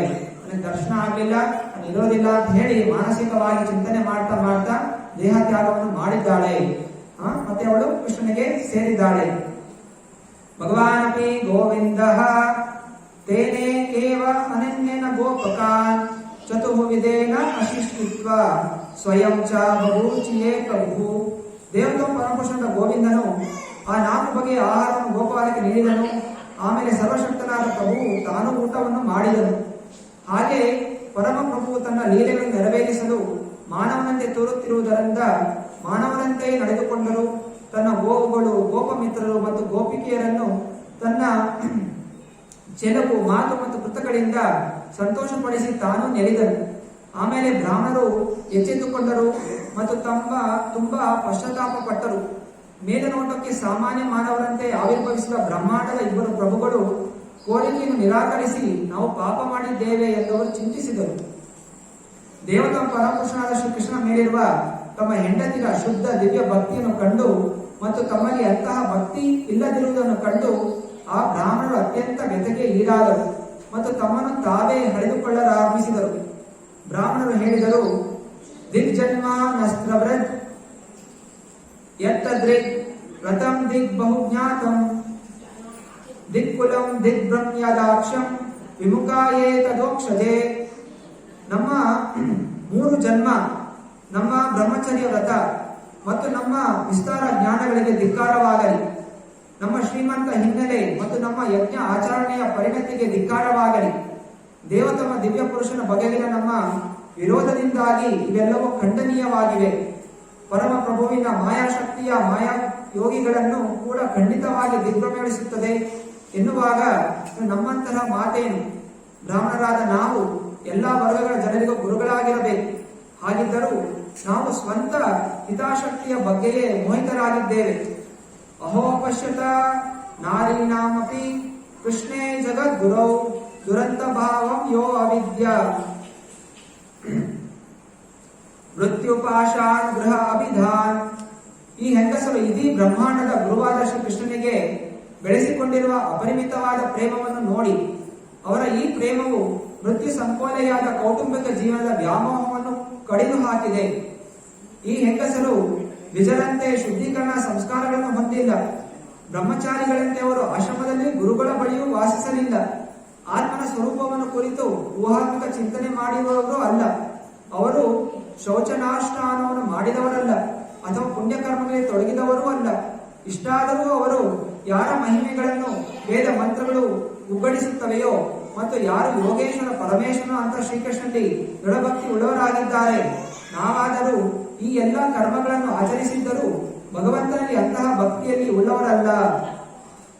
ನಿಜವಾಗಿಯೂ ನಾವು ನಮ್ಮ ಗೃಹ ಕೃತ್ಯಗಳಲ್ಲಿ ಮೋಹಪರತ ವಶರಾಗಿ ಬದುಕಿನ ನಿಜವಾದ ಗುರಿಯಿಂದ ದೂರವಾಗಿದ್ದೇವೆ. ಆದ್ದರಿಂದ ಈಗ ನೋಡಿ, ಸರಳ ಗೋಪ ಬಾಲಕರ ಮಾತುಗಳ ಮೂಲಕ ಭಗವಂತನು ಎಲ್ಲಾ ನಿಜ ದಿವ್ಯವಾದಿಗಳ ಅಂತಿಮ ನೆಲೆಯನ್ನು ನಮಗೆ ನೆನಪು ಮಾಡಿಕೊಟ್ಟಿದ್ದಾನೆ. ಹಾಗಲ್ಲದಿದ್ದರೆ ತನ್ನ ಎಲ್ಲಾ ಇಚ್ಛೆಯನ್ನು ಪೂರೈಸಿಕೊಂಡ ಮೋಕ್ಷ ಮತ್ತು ಇತರ ಎಲ್ಲ ದಿವ್ಯ ಕಲ್ಯಾಣಗಳ ಸ್ವಾಮಿಯಾದ ಪರಮ ನಿಯಾಮಕನು ಯಾಕೆ ತಾನೇ ತನ್ನ ಹಟ್ಯೋತಿಯಲ್ಲಿರುವ ನಮ್ಮೊಂದಿಗೆ ಈ ನಟನೆಯನ್ನು ಮಾಡಬೇಕಾಗಿತ್ತು? ಇಲ್ಲ, ಬ್ರಾಹ್ಮಣರಿಗೆ ಅರಿವಿಕೆ ಆಗ್ತಾ ಇದೆ. ಏನೆಲ್ಲ ತಪಸ್ಸೆ ಮಾಡಿದ್ವಿ, ಗುರುಕುಲಕ್ಕೆ ಹೋದ್ವಿ, ಬ್ರಹ್ಮಚರ್ಯ ಆಚರಣೆ ಮಾಡಿದ್ವಿ, ಗುರುಗಳಿಂದ ದೀಕ್ಷಾ ಪಡ್ಕೊಂಡ್ವಿ, ಏನೆಲ್ಲ ಮಾಡಿದ್ರು ಕೂಡ ನಾವು ಕೃಷ್ಣನ ಭಕ್ತರಾಗಬೇಕು ಅಂತ ನಮ್ಗೆ ಬುದ್ಧಿನೇ ಬರಲಿಲ್ಲ. ಕೃಷ್ಣ ಶರಣಾಗಬೇಕು ಅಂತ ಬುದ್ಧಿನೇ ಬರಲಿಲ್ಲ. ಕೆಲಸ ನಮ್ಮ ಕೆಲಸಕ್ಕೆ ನಾವು ಅಂಟಿಕೊಂಡಿದ್ವಿ. ಅದರಿಂದ ಅಲ್ಲೇ ಈ ಈ ಪತ್ನಿಯರು ಅವರು ಏನು ವೇದಶಾಸ್ತ್ರ ಪಠಣ ಮಾಡಿಲ್ಲ, ಏನು ಪುಣ್ಯ ಕಾರ್ಯಗಳು ಮಾಡಿಲ್ಲ. ಆದರೂ ಕೂಡ ನಾವೇ ಹೇಳುವಂತಹ ಮಾತನ್ನು ಕೇಳಿ ಭಗವಂತನ ಮೇಲೆ ಸಂಪೂರ್ಣವಾಗಿ ಚಿಂತನೆ ಇಟ್ಟುಕೊಳ್ಳುತ್ತಾ ಭಗವಂತನ ದರ್ಶನ ಪಡ್ಕೊಂಡು ಇವರು ಎಷ್ಟು ಪುಣ್ಯವಂತರು. ಆದ್ರಿಂದ ಕೆಲವೊಮ್ಮೆ ನಾವು ಇನ್ನೊಬ್ಬರಿಗೆ ಹೇಳ್ತೀವಿ, ನಾವು ಆಚರಣೆ ಮಾಡುವುದಿಲ್ಲ. ಹಾಗೆ ಈ ಬ್ರಾಹ್ಮಣರು ಹೇಳ್ತಾರೆ, ನಾವೆಲ್ಲ ಹೇಳ್ತಾ ಇದೀವಿ, ಇಲ್ಲ ಕೃಷ್ಣ ಪರಮಾತ್ಮ ಕೃಷ್ಣ ಅರ್ಪಣ ವಸ್ತು ಅಂತ ಯಜ್ಞ ಮಾಡ್ತಾ ಇದೀವಿ, ಕೃಷ್ಣಗೆ ಅರ್ಪಣೆ ಆಗಬೇಕು. ಆದ್ರೂ ನಮಗೆ ಕೃಷ್ಣ ಬಂದಾಗ ಸೇವೆ ಮಾಡಬೇಕು ಅಂತ ಬುದ್ಧಿ ಬರಲಿಲ್ಲ. ಹಾಗೆಯೇ ನಿಜವಾದಂತಹದ್ದು ಗುಣ ಏನು? ಯಾವುದೇ ಜಾತಿಯವರಿರಲಿ, ಇಲ್ಲಿ ಭಗವಂತ ತಿಳಿ ಹೇಳ್ತಾ ಇದ್ದಾನೆ, ಅವನು ಪುರುಷನಾಗಬೇಕು, ಪುರುಷನಾದರೆ ಮೋಕ್ಷ ಅಂತಿಲ್ಲ, ಬ್ರಾಹ್ಮಣನಾದರೆ ಮೋಕ್ಷ ಅಂತಿಲ್ಲ, ವೇದಶಾಸ್ತ್ರ ಅಧ್ಯಯನ ಮಾಡಿದ್ರೆ ಮೋಕ್ಷ ಅಂತಿಲ್ಲ. ಮೋಕ್ಷ ಪಡೆಯಲಿಕ್ಕೆ ಮೋಕ್ಷ ಅಂತ ಹೇಳಿದ್ರೇನು? ಭಗವಂತನ ಸೇವೆಯಲ್ಲಿ ನಿರತರಾಗಿರುವಂಥದ್ದು. ಅದಕ್ಕೆ ಬೇಕಾಗಿರುವಂತಹ ಗುಣ ಏನು? ನಿಸ್ವಾರ್ಥ ನಿಷ್ಕಾಮವಾದಂತಹ ಭಕ್ತಿ. ಯಾವಾಗ ನಮ್ಮ ಮೂಲಭೂತ ಚಿಂತನೆ ಬೆಳಗ್ಗೆ ಎದ್ದ ತಕ್ಷಣ ಭಗವಂತನ ಚಿಂತನೆ ಬರಬೇಕು, ಭಗವಂತನ ನೈವೇದ್ಯ ಹಚ್ಚಬೇಕು, ಭಗವಂತನ ಪ್ರಸಾದ ಸ್ವೀಕಾರ ಮಾಡಬೇಕು, ಭಗವಂತನ ನಾಮವನ್ನು ಜಪಿಸ್ಬೇಕು, ಭಗವಂತನ ನಾಮವನ್ನು ಪ್ರಚಾರ ಮಾಡಬೇಕು. ಹೀಗೆ ಮನಸ್ಸು ಯಾವಾಗ ಭಗವಂತ ಚಿಂತನೆ ನಿರತವಾಗಿರುತ್ತೆ, ಆಗ ನಮ್ಮ ಸೇವೆ ಭಗವಂತನಿಗೆ ಸಲ್ಲಿಸುತ್ತೆ, ಭಗವಂತನ ಸ್ವೀಕಾರ ಮಾಡ್ತಾನೆ. ಭಗವಂತ ಸ್ವೀಕಾರ ಮಾಡಿದಾಗ ನಮ್ಮ ಎಲ್ಲಾ ಭೌತಿಕ ಭ್ರಮೆಗಳು ದೂರ ಆಗತ್ತೆ. ಯಾವಾಗ ನಾವು ಭಗವಂತನ ಸೇವೆ ಮಾಡೋದಿಲ್ಲ, ಭೌತಿಕ ಭ್ರಮೆಗಳು, ರಜಗುಣ ಸತ್ವಗುಣ ತಮ್ಮ ಗುಣಗಳಿಂದ ನಾನು ಈ ದೇಹ, ನನ್ನ ದೇಶ, ನನ್ನ ಪರಿವಾರ, ನನ್ನ ಜಾತಿ, ಈ ಎಲ್ಲ ಹೊನ್ನು ಹೆಣ್ಣು ಮಣ್ಣು ಇದೆಲ್ಲ ಆಕರ್ಷಿತರಾಗ್ತಾ ಇರ್ತೀವಿ. ಇದು ಯಾಕೆ ಅಂತ ಹೇಳಿದ್ರೆ ನಮಗೆ ಭಗವಂತನ ಕಡೆ ಆಕರ್ಷಣೆ ಬೆಳೆಸ್ಕೊಂಡಿಲ್ಲ. ಅದರಿಂದ ಮೊದಲು ಕೃಷ್ಣ ಕಡೆ ಆಕರ್ಷಣೆ ಬೆಳೆಸ್ಕೋಬೇಕು. ಹೇಗೆ ಬೆಳೆಸ್ಕೋಬೇಕು? ಶ್ರವಣಂ, ಭಗವಂತನ ಕಥೆಗಳನ್ನು ಕೇಳಿ. ಹೇಗೆ ಸುಖದೇವ ಗೋಸ್ವಾಮಿ ವರ್ಣಿಸ್ತಾ ಇದ್ದಾರೆ, ನಾನಾ ದೊಡ್ಡ ದೊಡ್ಡ ಋಷಿಗಳು, ನಾರದ ಮುನಿಗಳು, ಅಸಿತ ದೇವರ ಇವರೆಲ್ಲ ವಿವರಿಸ್ತಾ ಇದ್ದಾರೆ ಕೃಷ್ಣ ಭಕ್ತಿ ಮಾಡಬೇಕು. ಕೃಷ್ಣ ಅಂತೂ ಆಕರ್ಷಣೀಯ, ಕೃಷ್ಣನ ಕೃಪೆ ಪಡೆದ್ರೆ ನಮ್ಗೆ ಇನ್ನೇನು ದುಃಖ ಬರೋದಿಲ್ಲ. ಇಷ್ಟೆಲ್ಲ ಹೇಳಿದಾಗ ನಾವು ಅವನ ಮೇಲೆ ಆಕರ್ಷಣೆ ಬೆಳೆಸ್ಕೊಂಡು ಅವನ ಆರಾಧನೆ ಮಾಡಬೇಕು. ಆಗ ಎಲ್ಲ ಭೌತಿಕವಾದ ಆಕರ್ಷಣೆಗಳು ನಾಶ ಆಗತ್ತೆ. ಹೇಗೆ ರುಕ್ಮಿಣಿ ದೇವಿ ಕೂಡ ಬಾಲ್ಯದಲ್ಲಿ ನಾರದ ಮುನಿಗಳು ಕೃಷ್ಣ ಬಗ್ಗೆ ಹೇಳ್ತಾ ಇದ್ರು, ಕೃಷ್ಣ ಅಷ್ಟು ಸುಂದರವಾಗಿದ್ದಾನೆ, ಇಷ್ಟೆಲ್ಲ ಪೌರುಷ, ಇಷ್ಟೆಲ್ಲ ಅಸುರ ಸಂಹಾರ ಮಾಡ್ದ. ಹೀಗೆಲ್ಲ ಕೇಳಿ ಕೇಳಿ ಕೇಳಿ ರುಕ್ಮಿಣಿ ದೇವಿ ಮನಸ್ಸಲ್ಲಿ ಅನ್ಕೊಂಡ್ಲು, ನಾನು ಕೃಷ್ಣನೇ ಮದುವೆ ಆಗೋದು, ಕೃಷ್ಣನ್ ಬಿಟ್ಟೆ ಬೇರೆ ನಾನು ಯಾರು ಮದುವೆ ಆಗೋದಿಲ್ಲ ಅಂತ ಅವಳು ಮನಸ್ಸಲ್ಲಿ ತಿಳ್ಕೊಂಡ್ಬಿಟ್ಟು. ಹಾಗೆಯೇ ಪ್ರತಿಯೊಂದು ಜೀವಾತ್ಮ ಗುರಿ ಇಟ್ಕೋಬೇಕು. ನಾವು ಹುಟ್ಟಿರೋದು ಡಾಕ್ಟರ್ ಆಗ್ಬೇಕು, ಇಂಜಿನಿಯರ್ ಆಗ್ಬೇಕು, ದೊಡ್ಡ ಅರಮನೆ ಮಾಡ್ಕೋಬೇಕು, ಎಲ್ರು ಮುಂದೆ ಹೂಮಾಲೆ ಹಾಕಿಸ್ಕೊಂಡು ಜೈಕಾರ ಹಾಕಿಸ್ಬೇಕು ಅಂತಲ್ಲ. ನಾವು ಹುಟ್ಟಿರೋ ಉದ್ದೇಶ, ಈ ಮಾನವ ಜನ್ಮ ನಮಗೆ ಸಿಕ್ಕಿರುವಂತದ್ದು ಬ್ರಹ್ಮ ಜಿಜ್ಞಾಸ, ಅಥಾತೋ ಬ್ರಹ್ಮ ಜಿಜ್ಞಾಸ. ನಮಗೆ ಜೀವ ಕೊಟ್ಟಿರುವಂತದ್ದು ಭಗವಂತ ಅಂತ ತಿಳ್ಕೊಂಡು ಭಗವಂತನ ಜೊತೆ ಸಂಬಂಧ ಬೆಳೆಸ್ಕೊಳ್ಳುವಂಥದ್ದು. ಅದರಿಂದ ಅತ್ಯಂತ ಸೌಲಭ್ಯಕರವಾದಂತಹ ಒಂದು ರೂಪ ಪುರುಷನ ರೂಪ. ಮನುಷ್ಯ ರೂಪ ತುಂಬಾ ಶ್ರೇಷ್ಠವಾದದ್ದು, ಅದರಲ್ಲಿ ಪುರುಷನ ರೂಪ ಇನ್ನೂ ಶ್ರೇಷ್ಠವಾದದ್ದು. ಯಾಕಂತ ಹೇಳಿದ್ರೆ ಅವನಿಗೆ ಬ್ರಹ್ಮಚರ್ಯ ಮಾಡಿಕೊಂಡು ಹಾಗೆ ಮುಂದುವರಿಯುವಂತ ಅವಕಾಶ ಇದೆ. ಸ್ತ್ರೀಯರಿಗೆ ಆ ರೀತಿ ಅವಕಾಶ ಇಲ್ಲ, ಅವರು ಗೃಹಸ್ಥ ಜೀವನದಲ್ಲೇ ಇರಬೇಕು. ಬ್ರಹ್ಮಚಾರಿ ಪುರುಷನಿಗೆ ಅವನು ಬಾಲ್ಯದಿಂದಲೇ ಬ್ರಹ್ಮಚರ್ಯವನ್ನು ಪಾಲನೆ ಮಾಡ್ತಾ ಹಾಗೆ ತನ್ನ ಜೀವನವನ್ನು ಭಗವಂತನಿಗೆ ಸಮರ್ಪಣೆ ಮಾಡಬಹುದು, ಎಲ್ಲ ಭಗವಂತನಿಗೋಸ್ಕರ ತೊಡಗಬಹುದು. ಆದ್ರಿಂದ ಈ ಗೋಪಿಕಾ ಬ್ರಾಹ್ಮಣ ಸ್ತ್ರೀಗಳ ಮೂಲಕ ಸೂಚಿಸ್ತಾ ಇದ್ದಾರೆ, ಹೇಗೆ ಹುಟ್ಟಿರ್ಲಿ, ಎಲ್ಲೇ ಹುಟ್ಟಿರ್ಲಿ, ಯಾವುದೇ ಜಾತಿ ಹುಟ್ಟಿರ್ಲಿ, ನಮ್ಮ ಮನಸ್ಸು ಭಗವಂತನಿಗೆ ಸಮರ್ಪಣೆ ಮಾಡ್ಬೇಕು, ಸಂಪೂರ್ಣವಾಗಿ ತೊಡಗಿಸ್ಬೇಕು. ಗೃಹಸ್ಥ ಜೀವನದಲ್ಲಿ ಸಂಪೂರ್ಣವಾಗಿ ತೊಡಲಿಕ್ಕೆ ಅವಕಾಶ ಸ್ವಲ್ಪ ಕಡಿಮೆ. ಯಾಕಂತ ಹೇಳಿದ್ರೆ ಇಲ್ಲಿ ಕೂಡ ಕರ್ತವ್ಯಗಳಿರುತ್ತೆ. ಮನೆ ನೋಡ್ಕೋಬೇಕು, ಬೆಳಗ್ಗೆ ಎದ್ದ ತಕ್ಷಣ ಹೋಗ್ಬೇಕು, ಹಣ ಸಂಪಾದನೆ ಮಾಡಬೇಕು. ಹಣ ಸಂಪಾದನೆ ಮಾಡಿ ಹೆಂಡತಿ ಮಕ್ಕಳು ಮತ್ತೆ ಅವರ ಸಂಬಂಧಿಕರು, ಅತ್ತೆ ಮಾವ, ಮತ್ತೆ ಅವನ ಅಣ್ಣ ತಮ್ಮ, ಹೀಗೆ ಊರೆಲ್ಲ ಸಂಬಂಧಿಕರಾಗ್ಬಿಡ್ತಾರೆ. ಕಾಗೆಗಳಿದ್ದ ಹಾಗೆ, ಕಾಗೆ ಆಹಾರ ಸಿಕ್ಕ ತಕ್ಷಣ ಕಾಕ ಅಂದ ತಕ್ಷಣ 100 ಕಾಗೆಗಳು ಬಂದ್ಬಿಡುತ್ತೆ. ಹಾಗೆ ಒಬ್ಬ ವ್ಯಕ್ತಿ ಗೃಹಸ್ಥ ಜೀವನದಲ್ಲಿ ಏನು ಪ್ರತಿನಿತ್ಯ ಏನೋ ಒಂದು ಒಬ್ರು ಮದುವೆ, ಇನ್ನೊಂದು ದಿವಸ ಇನ್ನೆಲ್ಲೋ ಹುಟ್ಟು ಹಬ್ಬ, ಇನ್ನೆಲ್ಲೋ ಇನ್ಯಾರ ಸತ್ತೋಗ್ಬಿಟ್ಟು, ಹೀಗೆ ವ್ಯಕ್ತಿ ಎಷ್ಟೆಷ್ಟು ಜನ್ಮ, ಯಾರ್ದು ಎಲ್ಲಿ ಹೋಗಿದ್ರು, ಯಾರು ನನ್ನ ಅಣ್ಣಂದು, ನನ್ನ ಅಪ್ಪಂದು, ತಾತಂದು, ಅಜ್ಜಿದು, ಮಗಂದು, ಮೊಮ್ಮಗಂದು, ಯಾರ್ದು ಮದುವೆ, ಎಲ್ಲೆಲ್ಲೋ ಸಂಬಂಧಗಳು. ಹೀಗೆ ಊರೆಲ್ಲ ಸಂಬಂಧಿಕರಾಗ್ಬಿಡ್ತಾರೆ ಗೃಹಸ್ಥ ಜೀವನದಲ್ಲಿ. ಮತ್ತೆ ಅವ್ರ ಪ್ರತೀಕ್ಷಣ ಎಲ್ಲಾ ಕಡೆ ಹೋಗ್ಬೇಕಾಗತ್ತೆ, ಇಷ್ಟೆಲ್ಲ ಕರ್ತವ್ಯಗಳಿರುತ್ತೆ. ಆದ್ರೆ ಯಾರು ಸಂಪೂರ್ಣವಾಗಿ ವೈರಾಗ್ಯ ಜೀವನ ಬೆಳೆಸ್ಕೋತಾರೆ, ಅವನಿಗೆ ಎಲ್ಲಾ ಸಂಬಂಧದಿಂದ ಮುಕ್ತರಾಗಬಹುದು. ಪ್ರತಿಕ್ಷಣ ಭಗವಂತನ ಸೇವೆ ಮಾಡಲು ಅವಕಾಶ ಪುರುಷರಿಗೆ. ಆದ್ರಿಂದ ಇಲ್ಲಿ ಈ ಕಥೆಯ ಮೂಲಕ ಹೇಳ್ತಾ ಇದ್ದಾರೆ, ಪುರುಷರಾಗಿ ಹುಟ್ಟಿದ್ದೀರಾ, ಆದ್ರಿಂದ ಹೇಗಾದ್ರೂ ಮಾಡಿ ನಿಮ್ಮ ಮನಸ್ಸನ್ನು ಈ ಸಂಸಾರದಿಂದ ಹೊರತರಿಸಿ ಸಂಪೂರ್ಣವಾಗಿ ಭಗವಂತನಿಗೆ ಸಮರ್ಪಣೆ ಮಾಡಿದ್ರೆ ಸುಲಭವಾಗಿ ಜನ್ಮದಲ್ಲಿ ಭಗವಂತನ ಧಾಮಕ್ಕೆ ಹೋಗಬಹುದು. ಆದ್ರಿಂದ ಯುವಕರು, ಯುವಕರು ತಮ್ಮ ಜೀವನವನ್ನು ಸಂಪೂರ್ಣವಾಗಿ ಭಗವಂತನಿಗೆ ಸಮರ್ಪಣೆ ಮಾಡಬೇಕು ಅನ್ನೋದನ್ನು ಇಲ್ಲಿ ಶ್ರೀಮದ್ ಭಾಗವತಂ ಸೂಚಿಸ್ತಾ ಇದೆ. ಯಜ್ಞಕ್ಕೆ ಸಂಬಂಧಿಸಿದ ಎಲ್ಲಾ ಮುಖಗಳು, ಅನುಕೂಲವಾದ ಜಾಗ ಮತ್ತು ಕಾಲ, ನಾನಾ ಸಾಧನ ಸಾಮಗ್ರಿಗಳು, ವೇದ ಮಂತ್ರಗಳು, ವಿಧಿವಿತ್ತಾದ ಕರ್ಮಗಳು, ಋತ್ವಿಜರು ಮತ್ತು ಹೇಮಾಗ್ನಿಗಳು, ದೇವತೆಗಳು, ಯಜ್ಞಕರ್ತೃ, ಯಜ್ಞ, ಹವಿಸ್ಸು ಮತ್ತು ಪಡೆದ ಪುಣ್ಯ ಫಲಗಳು, ಇವೆಲ್ಲವೂ ಕೇವಲ ಅವನ ಐಶ್ವರ್ಯದ ಅಭಿವ್ಯಕ್ತಿಗಳು ಅಷ್ಟೇ. ಸಕಲ ಸಿದ್ಧ ಯೋಗಿಗಳು, ಪ್ರಭುವಾದ ದೇವತ ಪುರುಷನಾದ ವಿಷ್ಣುವು ಯದುವಂಶದಲ್ಲಿ ಜನ್ಮ ತಾಳಿದ್ದಾನೆ ಎಂದು ಕೇಳಿಯೂ ಸಹ ಶ್ರೀಕೃಷ್ಣನು ಅವನಲ್ಲದೆ ಬೇರೆ ಯಾರು ಇಲ್ಲ ಎಂದು ಗುರುತಿಸಲಾದಷ್ಟು ಮೂರ್ಖರಾಗಿ ಬಿಟ್ಟಿದ್ದೇವೆ. ದೇವತಾ ಪರಮಪುರುಷನ ಶ್ರೀಕೃಷ್ಣನಿಗೆ ನಮ್ಮ ನಮನಗಳನ್ನು ಸಲ್ಲಿಸೋಣ. ಅವನ ಬುದ್ಧಿಯು ಎಂದು ಭ್ರಮೆಗೆ ಒಳಗಾಗುವುದಲ್ಲ. ಅದೇ ನಾವಾದರೂ ಅವನ ಮಾಯಾಶಕ್ತಿಯಿಂದ ಭ್ರಮಿತರಾಗಿ ಫಲಾಪೇಕ್ಷಿ ಕರ್ಮ ಮಾರ್ಗಗಳಲ್ಲಿ ತೊಡಲಾಗುತ್ತಿದ್ದೇವೆ. ಶ್ರೀಕೃಷ್ಣನು ಮಾಯಾಶಕ್ತಿಯಿಂದ ನಾವು ಮೋಹಿತರಾದೆವು ಮತ್ತು ಆದ್ದರಿಂದಲೇ ನಾವು ಆದಿದೇವತ ಪುರುಷನಾದ ಅವನ ಪ್ರಭಾವವನ್ನು ಗುರುತಿಸಲಾಗಲಿಲ್ಲ. ಈಗ ನಮ್ಮ ಅಪರಾಧವನ್ನು ಅವನು ದಯಮಾಡಿ ಮನ್ನಿಸುವನೆಂದು ಭರವಸೆ ಉಳ್ಳವರಾಗಿದ್ದೇವೆ. ಎಲ್ಲ ಬ್ರಾಹ್ಮಣರು ಈಗ ಪ್ರಾರ್ಥನೆ ಮಾಡ್ಕೊತಾ ಇದ್ದಾರೆ, ಭಗವಂತ ನಾವು ತಪ್ಪು ಮಾಡ್ಬಿಟ್ವಿ, ನಾವು ನಿನ್ನ ಬಂದಿರೋದನ್ನು ನಾವು ಲೆಕ್ಕಿಸಲಿಲ್ಲ. ಈ ಯಜ್ಞವೋ ನೀನೆ, ಯಜ್ಞ ಮಂತ್ರವೋ ನೀ. ಭಗವದ್ಗೀತೆ ಕೃಷ್ಣ ಹೇಳ್ತಾ ಇದ್ದಾನೆ, ಓಂಕಾರ ನಾನು, ಪ್ರಣವ ಮಂತ್ರ ನಾನು, ಯಜ್ಞದ ಅಗ್ನಿ ನಾನು, ಯಜ್ಞದ ಮಂತ್ರಗಳು ನಾನು, ಯಜ್ಞಕ್ಕೆ ಹಾಕುವ ತುಪ್ಪ ನಾನು, ಎಲ್ಲವೂ ಕೃಷ್ಣನೇ ಆಗಿರಬೇಕಾದ್ರೆ ಆ ಪರಿಪೂರ್ಣವಾದ ಕೃಷ್ಣ ಬಂದಿರಬೇಕಾದ್ರೆ ನಮಗೆ ತಿಳಿಲಿಲ್ಲ ಅಲ್ಲ. ಯಾಕೆ ಅಂತ ಹೇಳಿದ್ರೆ ನಾವು ಮಾಯೆಗೆ ಒಳಗಾಗಿದ್ದೇವೆ. ಭಗವಂತನ ಶಕ್ತಿ ಇದು ತತ್ವಜ್ಞಾನ. ಕೃಷ್ಣ ಬಂದಾಗ ಯಾವತ್ತೂ ಮಾಯೆಗೆ ಪ್ರಭಾವಿತ ಆಗೋದಿಲ್ಲ.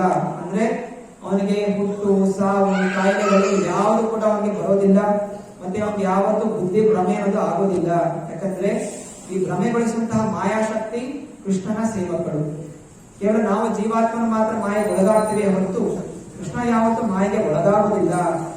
ಇತಿ ಸ್ವಾಗಮನುಸ್ಮೃತ್ಯ ಕೃಷ್ಣೇತೆ ಕೃತ ಹೇಳನಾಹ ದಿದೃಕ್ಷವೋ ವ್ರಜಮಥ ಕಂಸಾತ್ ಭೀತಾನ ಚಾಲನಂ. ಶ್ರೀಕೃಷ್ಣನು ಉಪೇಕ್ಷಿಸಿದರಿಂದ ತಾವು ಮಾಡಿದ ಪಾಪದ ಬಗ್ಗೆ ವಿಚಾರ ಮಾಡುತ್ತಾ ಅವರು ಕೃಷ್ಣನು ಕಾಣಲು ತುಂಬಾ ಕಾತರರಾದರು. ರಾಜ ಕಂಸನಿಗೆ ಹೆದರಿ ಅವರು ರಜಕ್ಕೆ ಹೋಗುವ ಧೈರ್ಯ ಮಾಡಲಿಲ್ಲ. ಈ ಬ್ರಾಹ್ಮಣರಿಗೆ ಗೊತ್ತಾಯಿತು, ತಪ್ಪು ಮಾಡಿದ್ವಿ, ಹೌದು ಕೃಷ್ಣನೇ ಎಲ್ಲ. ಆದ್ರಿಂದ ಇನ್ನು ಮುಂದೆ ಯಾವತ್ತಾದ್ರೂ ಅವಕಾಶ ಸಿಕ್ಕಿದ್ರೆ ಕೃಷ್ಣನ ಹೋಗಿ ಭೇಟಿ ಆಗ್ತೀವಿ ಅಂತ ತಿಳ್ಕೊಂಡ್ರು. ಆ ಕ್ಷಣವೇ ಯಾಕೆ ಹೋಗ್ಲಿಲ್ಲ ಇದಕ್ಕೆ ಹೇಳ್ತಾ ಇದ್ದಾರೆ. ಆ ಕ್ಷಣನೇ ಹೋಗಿದ್ರೆ ಅವಾಗ ಕಂಸನಿಗೆ ಗೊತ್ತಾಗ್ಬಿಡ್ತಾ ಇತ್ತು. ಯಾಕಂದ್ರೆ ಕಂಸ ಅವನಿಗೆ ಕೃಷ್ಣ ಸಿಕ್ಕಿಲ್ಲ. ಯಾಕಂದ್ರೆ ವಸುದೇವ ಕಂಸನನ್ನು ದೇವಕಿಯ ಅಲ್ಲಿ ಮಥುರೆಯಿಂದ ಈ ಕಡೆ ವೃಂದಾವನಕ್ಕೆ ವರ್ಗಾಯಿಸಿದ. ಆದ್ರೆ ದುರ್ಗಾದೇವಿ ಹೇಳಿದ್ದು, ನಿನಗೆ ಸಂಹಾರ ಮಾಡುವಂತ ವ್ಯಕ್ತಿ ಆಗಲೇ ಹುಟ್ಟಿದ್ದಾನೆ ಅಂತ. ಅದರಿಂದ ಈಗ ಕಂಸ ಎಲ್ಲ ಹುಡುಕ್ತಾ ಇದ್ದಾನೆ, ಎಲ್ಲಿದ್ದಾನೆ ಕೃಷ್ಣ, ನನ್ನ ಸಂಹಾರ ಮಾಡಿ ಎಲ್ಲಿದ್ದಾನೆ ಅಂತ ತಿಳಿದಿದ್ದಾನೆ. ಅದರಿಂದ ಎಲ್ಲ ಬ್ರಾಹ್ಮಣರು ಹೋಗಿ ಕೃಷ್ಣನ್ ಭೇಟಿ ಆಗಿರೋ ಸುದ್ದಿ ಗೊತ್ತಾಗ್ಬಿಡುತ್ತೆ. ಬ್ರಾಹ್ಮಣರು ಹೋಗಿ ಭೇಟಿ ಆಗಿದ್ದಾರೆ ಅಂತ ಹೇಳಿದ್ರೆ ಕೃಷ್ಣನೇ ಇರಬೇಕು ಅಂತ ಎಲ್ಲರೂ ಸುದ್ದಿ ಹಚ್ಚಿಬಿಡುತ್ತೆ. ಅದರಿಂದ ಕಂಸ ಇನ್ನೂ ಕಿರುಕುಳ ಕೊಡ್ತಾನೆ. ಆದ್ರಿಂದ ಆತರ ಸುದ್ದಿ ಹಚ್ಚೋದು ಬೇಡ ಅಂತ ಹೇಳಿ ಈ ಬ್ರಾಹ್ಮಣರು ಅವರು ಕೂಡ ಮನಸ್ಸಲ್ಲೇ ಒಂದು ಸಮಯ ಬಂದಾಗ ನಾವು ಕೃಷ್ಣನ ದರ್ಶನ ಮಾಡ್ಕೋತೀವಿ ಅಂತ ಹೇಳಿ ಅವರು ಕೂಡ ಅಲ್ಲೇ ಉಳಿದರು. ಹೀಗೆ ಈ ಅಧ್ಯಾಯ ಬ್ರಾಹ್ಮಣರ ಪತ್ನಿಯರಿಗೆ ಆಶೀರ್ವಚನ ಇಲ್ಲಿ ಪೂರ್ಣಗೊಳಿಸ್ತಾರೆ. ಇಲ್ಲಿ ಮುಖ್ಯವಾಗಿ ಅಧ್ಯಾಯದಲ್ಲಿ ತಿಳಿಯುವುದೇನೆಂದರೆ, ನಾವು ಕೂಡ ಆ ಬ್ರಾಹ್ಮಣ ಪತ್ನಿಯರಾಗಿ ನಮ್ಮ ಮನಸ್ಸನ್ನು ಸರಳವಾಗಿ ಇಟ್ಕೋಬೇಕು. ಸರಳ ಅಂತ ಹೇಳಿದ್ರೆ ನಾನು, ನನ್ನದು, ಅಹಂಕಾರ ಇದೆಲ್ಲ ಇರಬಾರ್ದು. ಭಗವಂತನ ಮುಂದೆ ನಾವು ಎಲ್ಲವನ್ನು ಸಮರ್ಪಣೆ ಮಾಡಬೇಕು. ಭಗವಂತನ ಮುಂದೆ ನಾವು ಏನನ್ನು ಕೂಡ ಗುಪ್ತವಾಗಿ ಇಟ್ಕೋಬಾರ್ದು. ಭಗವಂತನ ಪ್ರತಿನಿಧಿಯಾದ ಗುರುಗಳಿಗೆ ಶರಣಾಗಬೇಕು. ಭಗವಂತ ಹೀಗೆ ಅವತರಿಸ್ತಾನೆ, ಅವಾಗ ನೇರವಾಗಿ ಭಗವಂತನ ಕಾಣಬಹುದು. ಅದೇ ಈಗ ನಾವು ನೇರವಾಗಿ ಭಗವಂತನ ಕಾಣಬೇಕು ಅಂತ ಹೇಳಿದ್ರೆ ನಮ್ಗೆ ಸಾಧ್ಯ ಇಲ್ಲ. ಈಗ ನಮಗೆ ಕರ್ತವ್ಯ ಏನು? ಗುರುಗಳ ಆಶ್ರಯ ಪಡ್ಕೋಬೇಕು. ಭಗವದ್ಗೀತೆ ಕೃಷ್ಣ ಹೇಳಿದಾನೆ, ತದ್ವಿಧಿ ಪ್ರಣಿಪಾತೇನ ಪರಿಕೃಷ್ಣೇನ ಸೇವಯ ಉಪದೇಕ್ಷಂತಿ ತೇ ಜ್ಞಾನ ಜ್ಞಾನಿನ ತತ್ವದರ್ಶಿನಃ. ನಮ್ಮ ಇವಾಗಿನ ಕರ್ತವ್ಯ ಏನು?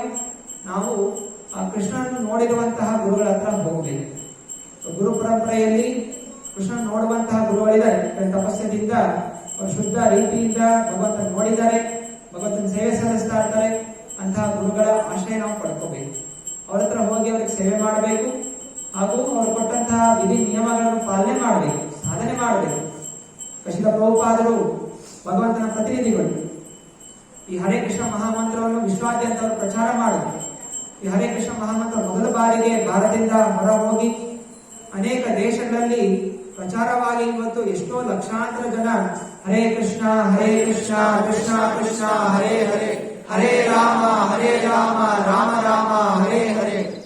ಇದು ಸಾಧ್ಯ ಆಗಿರೋದು ಕೇವಲ ಪ್ರಭುಪಾದರ ಕೃಪೆಯಿಂದ. ಅದರಿಂದ ನಾವು ಪ್ರಭುಪಾದರ ಮುಂದೆ ಬರ್ತಾ ಇರುವಂತಹ ಗುರುಗಳ ಒಂದು ಪರಂಪರೆಗೆ ನಾವು ಜೋಡಣೆ ಆಗಬೇಕು. ಅವರು ಕೊಟ್ಟಿದ್ದ ನಿಯಮಗಳನ್ನು ಪಾಲನೆ ಮಾಡಬೇಕು. ಹೀಗೆ ನಾವು ಕೃಷ್ಣ ಭಕ್ತಿಯಲ್ಲಿ ಮುಂದುವರಿಯಬೇಕು. ಈ ಗುರುಗಳು, ಇದು ಬಲರಾಮನ ತತ್ವ. ಕೃಷ್ಣ ತನ್ನ ಸೇವೆಗೋಸ್ಕರನೇ, ತನ್ನ ಆನಂದಕ್ಕೋಸ್ಕರ ಅವನೇ ಅನೇಕ ರೀತಿಯಲ್ಲಿ ವಿಸ್ಮರಣೆಗೊಳ್ತಾನೆ. ಅದಕ್ಕೆ ಭಗವಂತನ ಹೆಸರು ಆತ್ಮಾರಾಮ. ಭಗವಂತನಿಗೆ ಸಂತೋಷ ಪಡಿಬೇಕು ಅಂತ ಹೇಳಿದ್ರೆ ಯಾರ್ದೋ ಆಸರೆ ಪಡಿಬೇಕು ಅಂತಿಲ್ಲ. ಅವನೇ ಅನೇಕ ರೀತಿಯಲ್ಲಿ ವಿಸ್ಮರಣೆಗೊಂಡು ಬಿಡ್ತಾನೆ.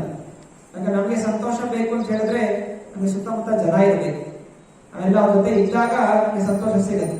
ಭಗವಂತನಿಗೆ ಹಾಗಲ್ಲ, ಅವನೇ ಎಲ್ಲರಿಗೂ ವಿಸ್ಮರಣೆಗೊಂಡು ಅದರಲ್ಲಿ ಅವನು ಸಂತೋಷವಾಗಿರ್ತಾನೆ. ಬ್ರಹ್ಮ ವಿಮೋಹನ ಲೀಲೆಯಲ್ಲಿ ಬ್ರಹ್ಮ ಎಲ್ಲ ಗೋಪ ಬಾಲಕರನ್ನು ಆಕಳನ್ನು ಅಪಹರಿಸ್ಕೊಂಡ್ ಬರ್ತಾನೆ. ಆಗ ಕೃಷ್ಣ ಏನ್ ಮಾಡ್ತಾನೆ, ಒಂದು ವರ್ಷ ತನಕ ಅವನೇ ಅನೇಕ ಗೋಪಾಲರ ವಿಸ್ತರಣೆ ಕೊಡ್ತಾನೆ. ಸಾವಿರಾರು ಗೋಪಾಲ ಬಾಲಕರು, ಸಾವಿರಾರು ಗೋವುಗಳು ಎಲ್ಲ ಅವನೇ ಆಗಿರ್ತಾನೆ. ಅವನೇ ಪ್ರತಿನಿತ್ಯ ಆಟ ಆಡ್ತಾನೆ, ಅವರ ಜೊತೆ ಅವನೇ ಆಟ ಆಡ್ತಾ ಇದ್ದಾನೆ, ಬೇರೆ ಬೇರೆ ಮನೆಗಳಿಗೆ ಹೋಗ್ತಾನೆ. ಹೀಗೆ ಅವನನ್ನು ಒಂದು ವರ್ಷ ತನಕ ಹಾಗೆ ಆಟ ಆಡ್ತಾ ಇದ್ದಾನೆ. ಇದು ಭಗವಂತನ ಶಕ್ತಿಯ ಒಂದು ಸಣ್ಣ ಕಿಡಿ ಅಷ್ಟೇ. ಈ ಸಣ್ಣ ಕಿಡಿಯಲ್ಲೇ ಎಷ್ಟು ವಿವಿಧತೆ ಇರಬೇಕಾದ್ರೆ ಆ ಪರಿಪೂರ್ಣವಾದಂತಹ ಭಗವಂತನಿಗೆ ಎಷ್ಟು ವಿವಿಧತೆಗಳಿರಬಹುದು, ಎಷ್ಟು ಸಂತೋಷ ಇರಬಹುದು. ವೈಕುಂಠ ಲೋಕಕ್ಕೆ ಹೋದರೆ ನಿಜವಾದ ಸಂತೋಷ ಅನುಭವ ಆಗತ್ತೆ. ಆ ಜ್ಞಾನವನ್ನು ಕೊಡುವಂತಹ ಭಗವಂತನ ವಿಸ್ತರಣೆಯೇ ಬಲರಾಮ. ಆದಿಗುರು ಜಗದ್ಗುರು ಅಂತ ಹೇಳಿ ಜಗತ್ತಿಗೆ ಒಂದು ಜ್ಞಾನ ಕೊಡುವಂತವನು ಯಾರು? ಭಗವಂತ. ಆ ಭಗವಂತನ ರೂಪ, ಜ್ಞಾನ ಕೊಡುವಂತಹ ರೂಪ ಬಲರಾಮ. ಶಾಸ್ತ್ರಗಳಲ್ಲಿ ಹೇಳಲಾಗಿದೆ, ಕೃಷ್ಣ ತನ್ನ ಪುರುಷ ರೂಪದಲ್ಲಿ ಮೊದಲ ವಿಸ್ತರಣೆ ಆಗುವುದು ಬಲರಾಮ, ಹಾಗೂ ಸ್ತ್ರೀ ರೂಪದಲ್ಲಿ ವಿಸ್ತರಣೆ ಆಗುವಂತಹದ್ದು ಶ್ರೀಮತಿ ರಾಧಾರಾಣಿ, ಭಗವಂತನ ಶಕ್ತಿ. ಬಲರಾಮನಿಂದ ವಾಸುದೇವ ವಾಸುದೇವ, ಸಂಕರ್ಷಣ, ಪ್ರದ್ಯುಮ್ನ, ಅನಿರುದ್ಧ ಹೀಗೆ ವಿಸ್ತರಣೆಗೊಳ್ಳುತ್ತೆ. ಅದರಿಂದ ಅನಂತವಾದಂತಹ ವಿಷ್ಣು ಮೂರ್ತಿಗಳು ವಿಸ್ತರಣೆಗೊಳ್ಳುತ್ತೆ. ಮಹಾವಿಷ್ಣುವಿಗೆ ವಿಷ್ಣು ರೂಪ ಈ ಭೌತಿಕ ಜಗತ್ತಿನಲ್ಲಿ ಅನೇಕ ಬ್ರಹ್ಮಾಂಡಗಳನ್ನು ಸೃಷ್ಟಿ ಮಾಡುವಂತಹ ಮಹಾವಿಷ್ಣು ಆ ಬಲರಾಮನಿಂದ ವಿಸ್ತರಣೆಗೊಳ್ಳುತ್ತೆ. ಹೀಗೆ ಪುರುಷ ಅವತಾರ, 3 ಪುರುಷ ಅವತಾರಗಳಿವೆ. ಕಾರಣೋದಕಶಾಹಿ ವಿಷ್ಣು, ಗರ್ಭೋದಕಶಾಹಿ ವಿಷ್ಣು ಮತ್ತು ಕ್ಷೀರೋದಕಶಾಹಿ ವಿಷ್ಣು. ಈ 3 ವಿಷ್ಣು ತತ್ವಗಳಿಗೆ ಕಾರಣ ಬಲರಾಮ. ಆದ್ದರಿಂದ ಬಲರಾಮ ಇಲ್ಲಿ ಕೃಷ್ಣ ಅವತರಿಸಲಿಕ್ಕಿಂತ ಮುಂಚೆ ಅವನು ಕೂಡ ಭಗವಂತನ ಸೇವೆಗೋಸ್ಕರ ಅವನು ವಿಸ್ತರಣೆಗೊಳ್ಳುತ್ತಾನೆ.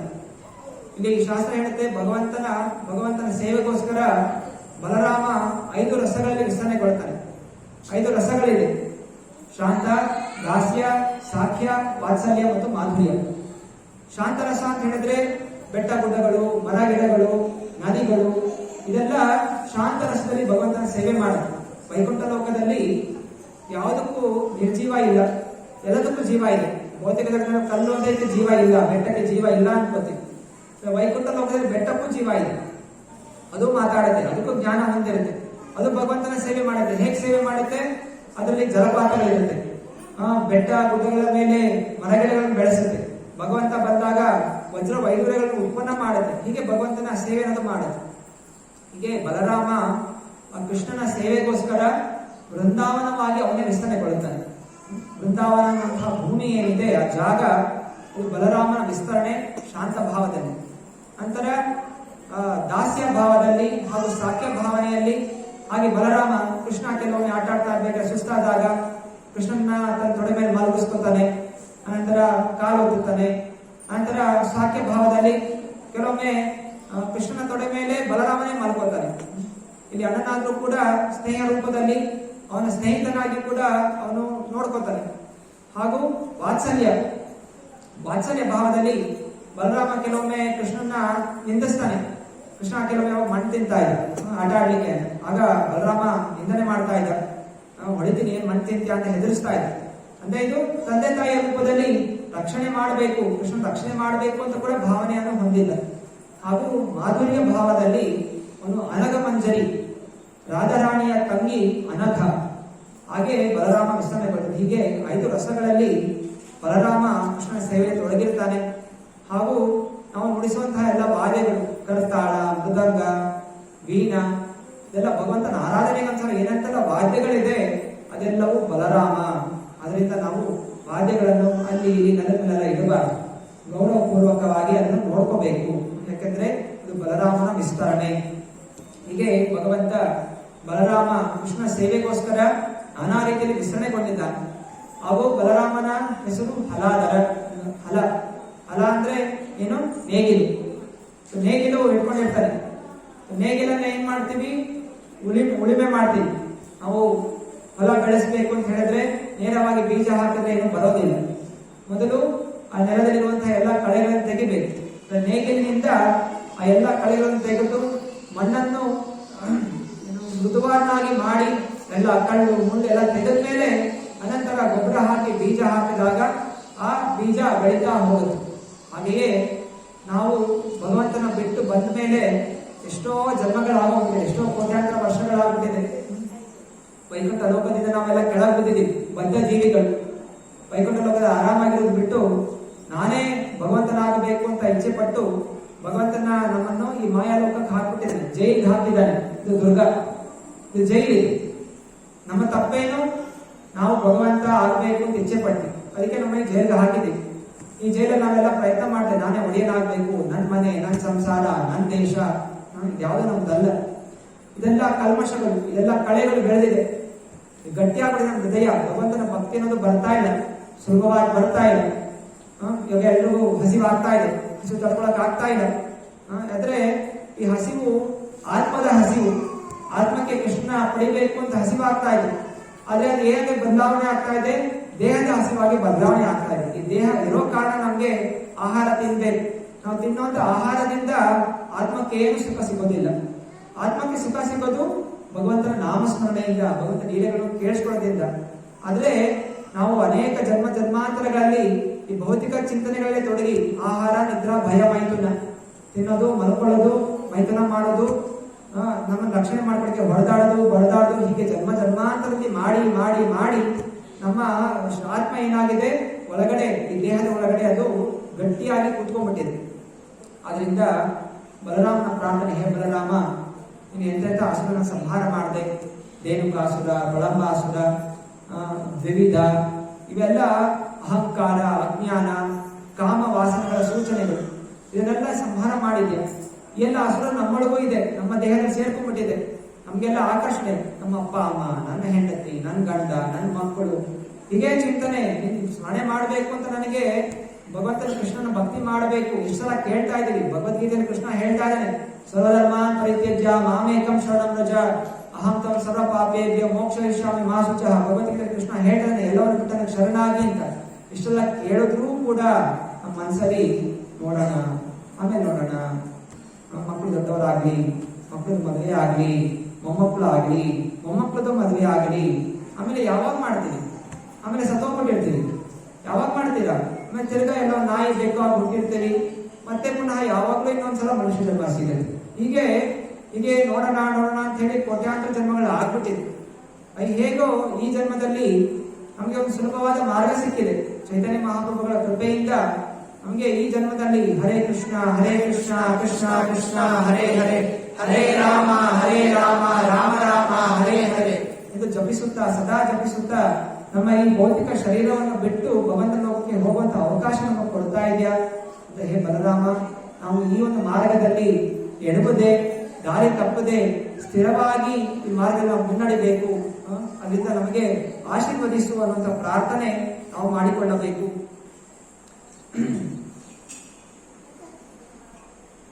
ಬಲರಾಮನು ಕೂಡ ನಾನಾ ರೀತಿಯ ಲೀಲೆಗಳನ್ನು ಮಾಡಿದ್ದಾನೆ, ಅನೇಕ ಅಸುರನ ಸಂಹಾರ ಮಾಡಿದ್ದಾನೆ.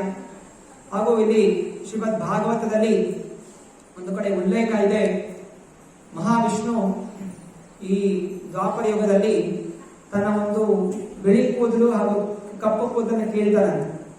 ಆಗ ಆ ಒಂದು ಕಪ್ಪು ಕೂದಲು ಕೃಷ್ಣವಾಗಿ ಬರ್ತಾನೆ, ಬಿಳಿ ಕೂದಲು ಬಲರಾಮ ಆಗಿ ಬರ್ತಾನೆ ಅಂತ ಹೇಳಿ ಶ್ರೀಮದ್ ಭಾಗವತ ಪುರಾಣದಲ್ಲಿ ಉಲ್ಲೇಖ ಇದೆ. ಅದನ್ನು ಅನೇಕ ಜನರು ಅಂದ್ಕೋತಾರೆ ಕೃಷ್ಣ ಬಲರಾಮ ವಿಷ್ಣುವಿಂದ ಬಂದಿದ್ದಾರೆ ಎಂದು ತಿಳಿದ್ದಾರೆ. ಅನೇಕರು ಇದೇ ಸ್ವಾಭಾವಿಕವಾಗಿ ನಾವು ಟಿವಿಯಲ್ಲಿ ಎಲ್ಲ ನೋಡುವಂತದ್ದೇನು, ಎಲ್ಲ ಹೋಗಿ ವಿಷ್ಣು ಪ್ರಾರ್ಥನೆ ಮಾಡ್ಕೋತಾರೆ, ವಿಷ್ಣು ದೇಹದಿಂದ ಎಲ್ಲ ಉತ್ಪನ್ನ ಆಗ್ತಾರೆ. ಎಲ್ಲ ಇಲ್ಲಿ ಕೃಷ್ಣ ಬಲರಾಮ ಲೀಲೆಗಳು ಮಾಡ್ತಾ ಇರ್ಬೇಕಾದ್ರೆ ಮೇಲ್ಗಡೆಯಿಂದ ಮಹಾವಿಷ್ಣು ನೋಡ್ಕೊಂಡು ಲಕ್ಷ್ಮೀ ದೇವಿ ಜೊತೆ ನೋಡು ನನ್ನ ಅವತಾರ ಹೆಂಗೆಲ್ಲ ಲೀಲೆಗಳು ಮಾಡ್ತಾ ಇದೆ, ಟಿವಿಯಲ್ಲಿ ನೋಡಿ ಇರೋದ್ರಿಂದ ನಾವು ಅಂದ್ಕೊಂಡಿದೀವಿ ವಿಷ್ಣುವಿಂದ ಕೃಷ್ಣ ಬಲರಾಮ ಬರ್ತಾರೆ. ಅಲ್ಲಿ ಆಚಾರ್ಯರು ಶ್ರೀ ರೂಪ ಗೋಸ್ವಾಮಿ ಮತ್ತೆ ಶ್ರೀಲ ಜೀವ ಗೋಸ್ವಾಮಿ ಅವರು ಷಟ್ ಸಂದರ್ಭದ ಗ್ರಂಥದಲ್ಲಿ ಹೇಳ್ತಾ ಇದ್ದಾರೆ, ಈ ಒಂದು ವಾಕ್ಯ ಜನರನ್ನು ಭ್ರಮಿತಗೊಳಿಸಲಿಕ್ಕೆ ಕೊಟ್ಟಿರುವಂತಹದ್ದು. ಈ ಒಂದು ಮಾತು ಸತ್ಯ ಅಲ್ಲ. ಶಾಸ್ತ್ರಗಳಲ್ಲಿ ಅನೇಕ ವಿಷಯಗಳು ಕೊಟ್ಟಿರ್ತಾರೆ, ಅದು ಅಸುರರನ್ನು ಭ್ರಮಿತಗೊಳಿಸಲಿಕ್ಕೆ, ಅಸುರನ್ನು ಭ್ರಮೆಗೊಳಿಸಲಿಕ್ಕೆ ಕೆಲವು ವಿಷಯಗಳನ್ನು ಕೊಟ್ಟಿರ್ತಾರೆ. ಯಾಕಂತ ಹೇಳಿದ್ರೆ ಅಸುರರು ಕೂಡ ಈ ಶಾಸ್ತ್ರಗಳನ್ನು ಓದ್ಬಿಟ್ಟು ಹೇಗೆ ನಾವು ಅಮರರಾಗಬೇಕು ಅಂತ ಚಿಂತನೆ ಮಾಡ್ತಾ ಇರ್ತಾರೆ. ಆದ್ರಿಂದ ಅಂತ ಅಸುರರು ಕೂಡ ಕೃಷ್ಣ ಭಕ್ತಿ ಮಾಡಿ ಕೃಷ್ಣ ವರ ಪಡ್ಕೊಂಡ್ಬಿಟ್ರೆ ಮತ್ತೆ ಅವರೇನಾಗ್ತಾರೆ, ತುಂಬಾ ಶಕ್ತಿಶಾಲಿ ಆಗ್ಬಿಡ್ತಾರೆ. ಆದ್ರಿಂದ ಅವರು ಭ್ರಮೆಗೊಳಿಸ್ಲಿಕ್ಕೋಸ್ಕರ ಕೆಲವು ವಾಕ್ಯಗಳು ಕೊಟ್ಟಿರ್ತಾರೆ. ಇದರಿಂದ ಅವರು ತೀವ್ರತೆಯಲ್ಲಿ ಈ ಭಕ್ತಿ ಆಚರಣೆ ಮಾಡ್ತಾ ಭೌತಿಕ ವಸ್ತುಗಳಲ್ಲಿ ತೊಡಗಬಾರ್ದು ಅಂತ. ಶಿವನಿಗೆ ಕೂಡ ವಿಷ್ಣುವಿನ ಆದೇಶ ಇತ್ತು. ಶಿವ ಯಾಕೆ ಅದರೆಲ್ಲ ನಾನಾ ರೀತಿಯ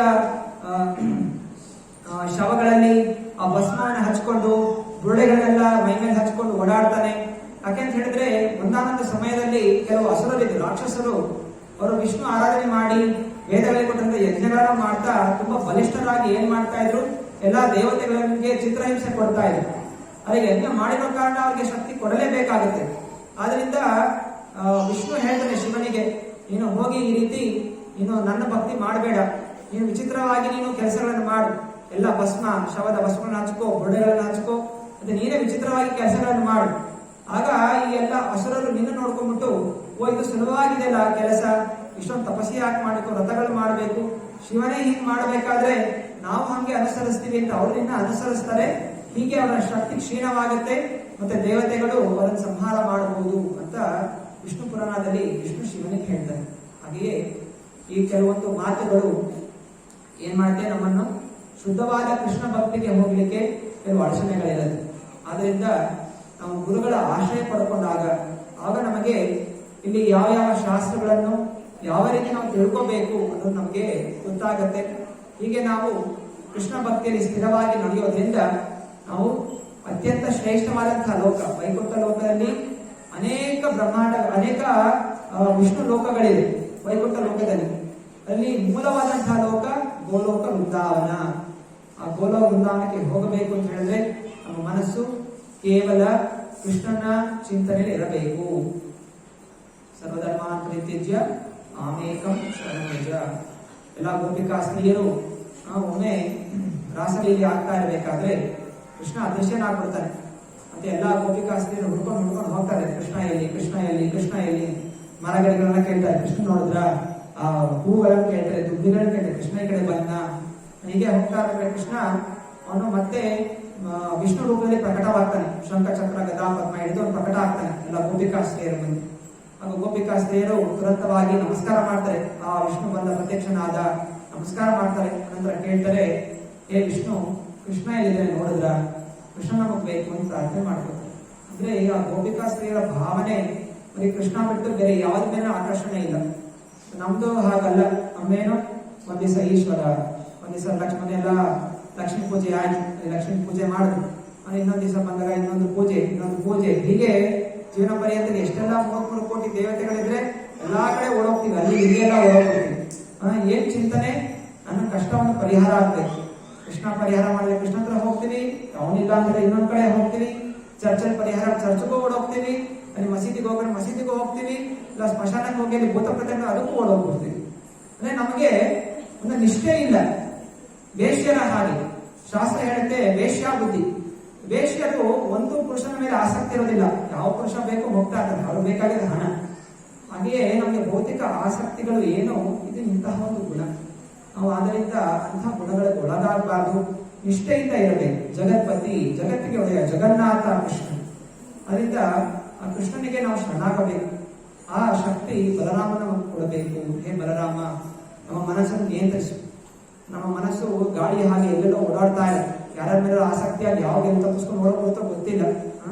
ಆದ್ರಿಂದ ನಮ್ಮ ಮನಸ್ಸು ಹಾಗೆ ಹೋಗ್ಬಾರ್ದು. ದಯವಿಟ್ಟು ನಮ್ಮನ್ನು ಗಟ್ಟಿಯಾಗಿ ಹಿಡ್ಕೋ. ಭಕ್ತಿಯ ಮಾರ್ಗದಲ್ಲಿ ಹೋಗ್ಲಿಕ್ಕೆ 2 ಉದಾಹರಣೆಗಳು ಕೊಡ್ತಾರೆ. ಒಂದು ಮಂಗ ಮರಿಯ ಹಾಗೆ ಭಕ್ತಿ, ಇನ್ನೊಂದು ಬೆಕ್ಕು ಮರಿಯ ಹಾಗೆ ಭಕ್ತಿ. ಮಂಗ ಮರಿ ನೋಡಿದ್ದೀರಾ ಇಲ್ಲ? ಮಂಗ ಅಂದ್ರೆ ಗೊತ್ತಲ್ಲ? ಮಂಗ ಅದು ಮರಿ ಏನಿರುತ್ತೆ, ಮರದ ಮಂಗ ಹಾರ್ತಾ ಇರ್ಬೇಕಾದ್ರೆ ಆ ಮಂಗನ ಮರಿ ತಾಯಿನ ಹಿಡ್ಕೊಂಡಿರುತ್ತೆ. ತಾಯಿ ಹಿಡ್ಕೊಂಡಿರೋದಿಲ್ಲ, ಆ ಮಗು ಹಿಡ್ಕೊಂಡಿರುತ್ತೆ ತಾಯಿಯನ್ನು. ಮರದಿಂದ ಮರಕ್ಕೆ ಹೋಗ್ತಾ ಇರ್ಬೇಕಾದ್ರೆ ಮಗು ಕೈ ಬಿಟ್ರೆ ಅದು ಕೆಳಗೆ ಬಿದ್ದೋಗ್ಬಿಡುತ್ತೆ. ಆದ್ರೆ ಬೆಕ್ಕು ಮರಿ ಅದು ಹೇಗೆ ಅಂತ ಹೇಳಿದ್ರೆ, ಮರಿ ಒಂದ್ ಕಡೆ ಇನ್ನೊಂದ್ ಕಡೆ ಹೋಗ್ಬೇಕು ಅಂತ ಹೇಳಿದ್ರೆ ಬೆಕ್ಕು ತಾಯಿಯ ಮರಿನ ಇಟ್ಕೊಂಡು ಹೋಗ್ತಾ ಇರುತ್ತೆ. ಅದರಿಂದ ತಾಯಿ ಬೆಕ್ಕು ತುಂಬಾ ಎಚ್ಚರಿಕೆಯಿಂದ ಮರಿನ ಎಲ್ಲಿ ಕರ್ಕೊಂಡು ಹೋಗ್ಬೇಕು ಅಂತ ಅದು ಗಟ್ಟಿಯಾಗಿ ಇಟ್ಕೊಂಡು ಕರ್ಕೊಂಡು ಹೋಗುತ್ತೆ. ಹಾಗೆಯೇ ನಾವು ಭಗವಂತನಿಗೆ ಶರಣಾಗಬೇಕು. ಬಲರಾಮನನ್ನು ಹಿಡ್ಕೊ ಅಂತ ಹೇಳಬೇಕು. ನಾವಾಗಿ ಪ್ರಯತ್ನ ಮಾಡಿದ್ರೆ ಯಾವಾಗ ಎಲ್ಲಿ ಹೋಗ್ತೀವೋ ಗೊತ್ತಿಲ್ಲ. ಭಗವಂತ ನಮ್ಮನ್ನು ಹಿಡ್ಕೋಬೇಕು. ಅದು ನಮ್ಮ ಪ್ರಾರ್ಥನೆ. ಭಗವಂತ ನಮ್ಮ ಕೈ ಹಿಡಿದು, ನಮ್ಮ ಕೈ ಬಿಡಬೇಡ. ನಾವು ಎಲ್ಲೆಲ್ಲ ಓಡೋಗ್ಬಿಡ್ತೀವಿ, ಆದ್ರೂ ನೀ ನಮ್ಮನ್ನು ಕೈ ಬಿಡಬೇಡ ಅಂತ ಪ್ರಾರ್ಥನೆ ಮಾಡ್ಕೋಬೇಕು. ಹರೇ ಕೃಷ್ಣ ಹರೇ ಕೃಷ್ಣ ಕೃಷ್ಣ ಕೃಷ್ಣ ಕೃಷ್ಣ ಕೃಷ್ಣ ಹರೇ ಹರೇ ಹರೇ ಹರೇ ರಾಮ ಹರೇ ರಾಮ ಹರೇ ರಾಮ ರಾಮ ಹರೇ ಹರೇ. ಶ್ರೀ ಬಲರಾಮ ಜಯಂತಿ ಮಹಾಮಹೋತ್ಸವ ಕಿ ಜೈ. ಹೀಗೆ ಇಂತಹ ಹಬ್ಬಗಳು, ಪ್ರವಚನಗಳು ಇನ್ನು ವಿಜೃಂಭಣೆಯಿಂದ ಆಗಬೇಕು, ಇನ್ನು ಅಧಿಕವಾಗಿ ಆಗಬೇಕು. ಲಕ್ಷಾಂತರ ಜನ ಬಂದು ಇಲ್ಲಿ ಭಾಗವಹಿಸಬೇಕು. ಅದಕ್ಕೋಸ್ಕರ ಒಂದು ವಿಶಾಲವಾದ ಮಂದಿರ ನಿರ್ಮಾಣವಾಗಬೇಕಾಗಿದೆ. ದಯವಿಟ್ಟು ನಾವೆಲ್ಲರೂ ಕೂಡ ತನ್ನ ಜನರಿಂದ ಆದಷ್ಟು ನೂತನ ಮಂದಿರ ನಿರ್ಮಾಣ ಮಾಡಲಿಕ್ಕೆ ಪ್ರಯತ್ನ ಮಾಡಿ, ಸಹಾಯ ಮಾಡಿ. ಎಲ್ಲರೂ ಒಟ್ಟುಗೂಡಿ ಈ ಮಂದಿರ ಆದಷ್ಟು ಬೇಗ ನಿರ್ಮಾಣ ಆಗಬೇಕು. ಇದರಿಂದ ನಾವು ಕೂಡ ಭಕ್ತಿ ಸೇರಿ ತೊಡಗ್ತೀವಿ, ಹಾಗೂ ಇನ್ನು ಅನೇಕ ಜನರು ಈ ಭಕ್ತಿ ಸೇರಿ ತೊಡಗಬಹುದು. ಹೀಗೆ ಎಲ್ಲಾ ಕಡೆ ಕೃಷ್ಣ ಭಕ್ತರಾದ್ರೆ ಮತ್ತೆ ನಾವಿರುವಂತಹ ಸಮಾಜ ಎಲ್ಲವೂ ಸುಖಮಯ, ಸಂತೋಷಮಯವಾಗಿ ಪರಿವರ್ತನೆಗೊಳ್ಳುತ್ತೆ. ಯತ್ರ ಯೋಗೇಶ್ವರ ಕೃಷ್ಣ ಯತ್ರ ಪಾರ್ಥೋ ಧನುಧರಃ ತತ್ರ ಶ್ರೀ ವಿಜಯ ಧ್ರುವ ನೀತಿ ಧ್ರುವಾನೀತೆ ಮತಿರ್ಮಮ. ಎಲ್ಲಿ ಭಗವಂತ ಇರ್ತಾನೋ, ಭಗವಂತನ ಭಕ್ತರು ಇರ್ತಾರೋ ಅಲ್ಲಿ ನಿಶ್ಚಯವಾಗಿ ಸುಖ, ಶಾಂತಿ, ಸಮೃದ್ಧಿ ಮತ್ತೆ ನೀತಿ, ಧರ್ಮ ಎಲ್ಲವೂ ನೆಲೆಸುತ್ತೆ. ಅದಕ್ಕೆಲ್ಲ ಏನ್ ಮಾಡ್ಬೇಕು? ನಾವು ಭಕ್ತರಾಗಬೇಕು, ಭಗವಂತನಿಗೆ ಶರಣಾಗಬೇಕು, ಭಕ್ತಿ ಆಚರಣೆ ಮಾಡಬೇಕು ಹಾಗೂ ಭಕ್ತಿಯ ಪ್ರಚಾರವನ್ನು ಮಾಡಬೇಕು. ನಂತರ ಶ್ರೀಮದ್ ಭಾಗವತಂ ಕಿ ಜೈ. ಯಾರು ಪ್ರಶ್ನೆಗಳಿದೆಯಾ?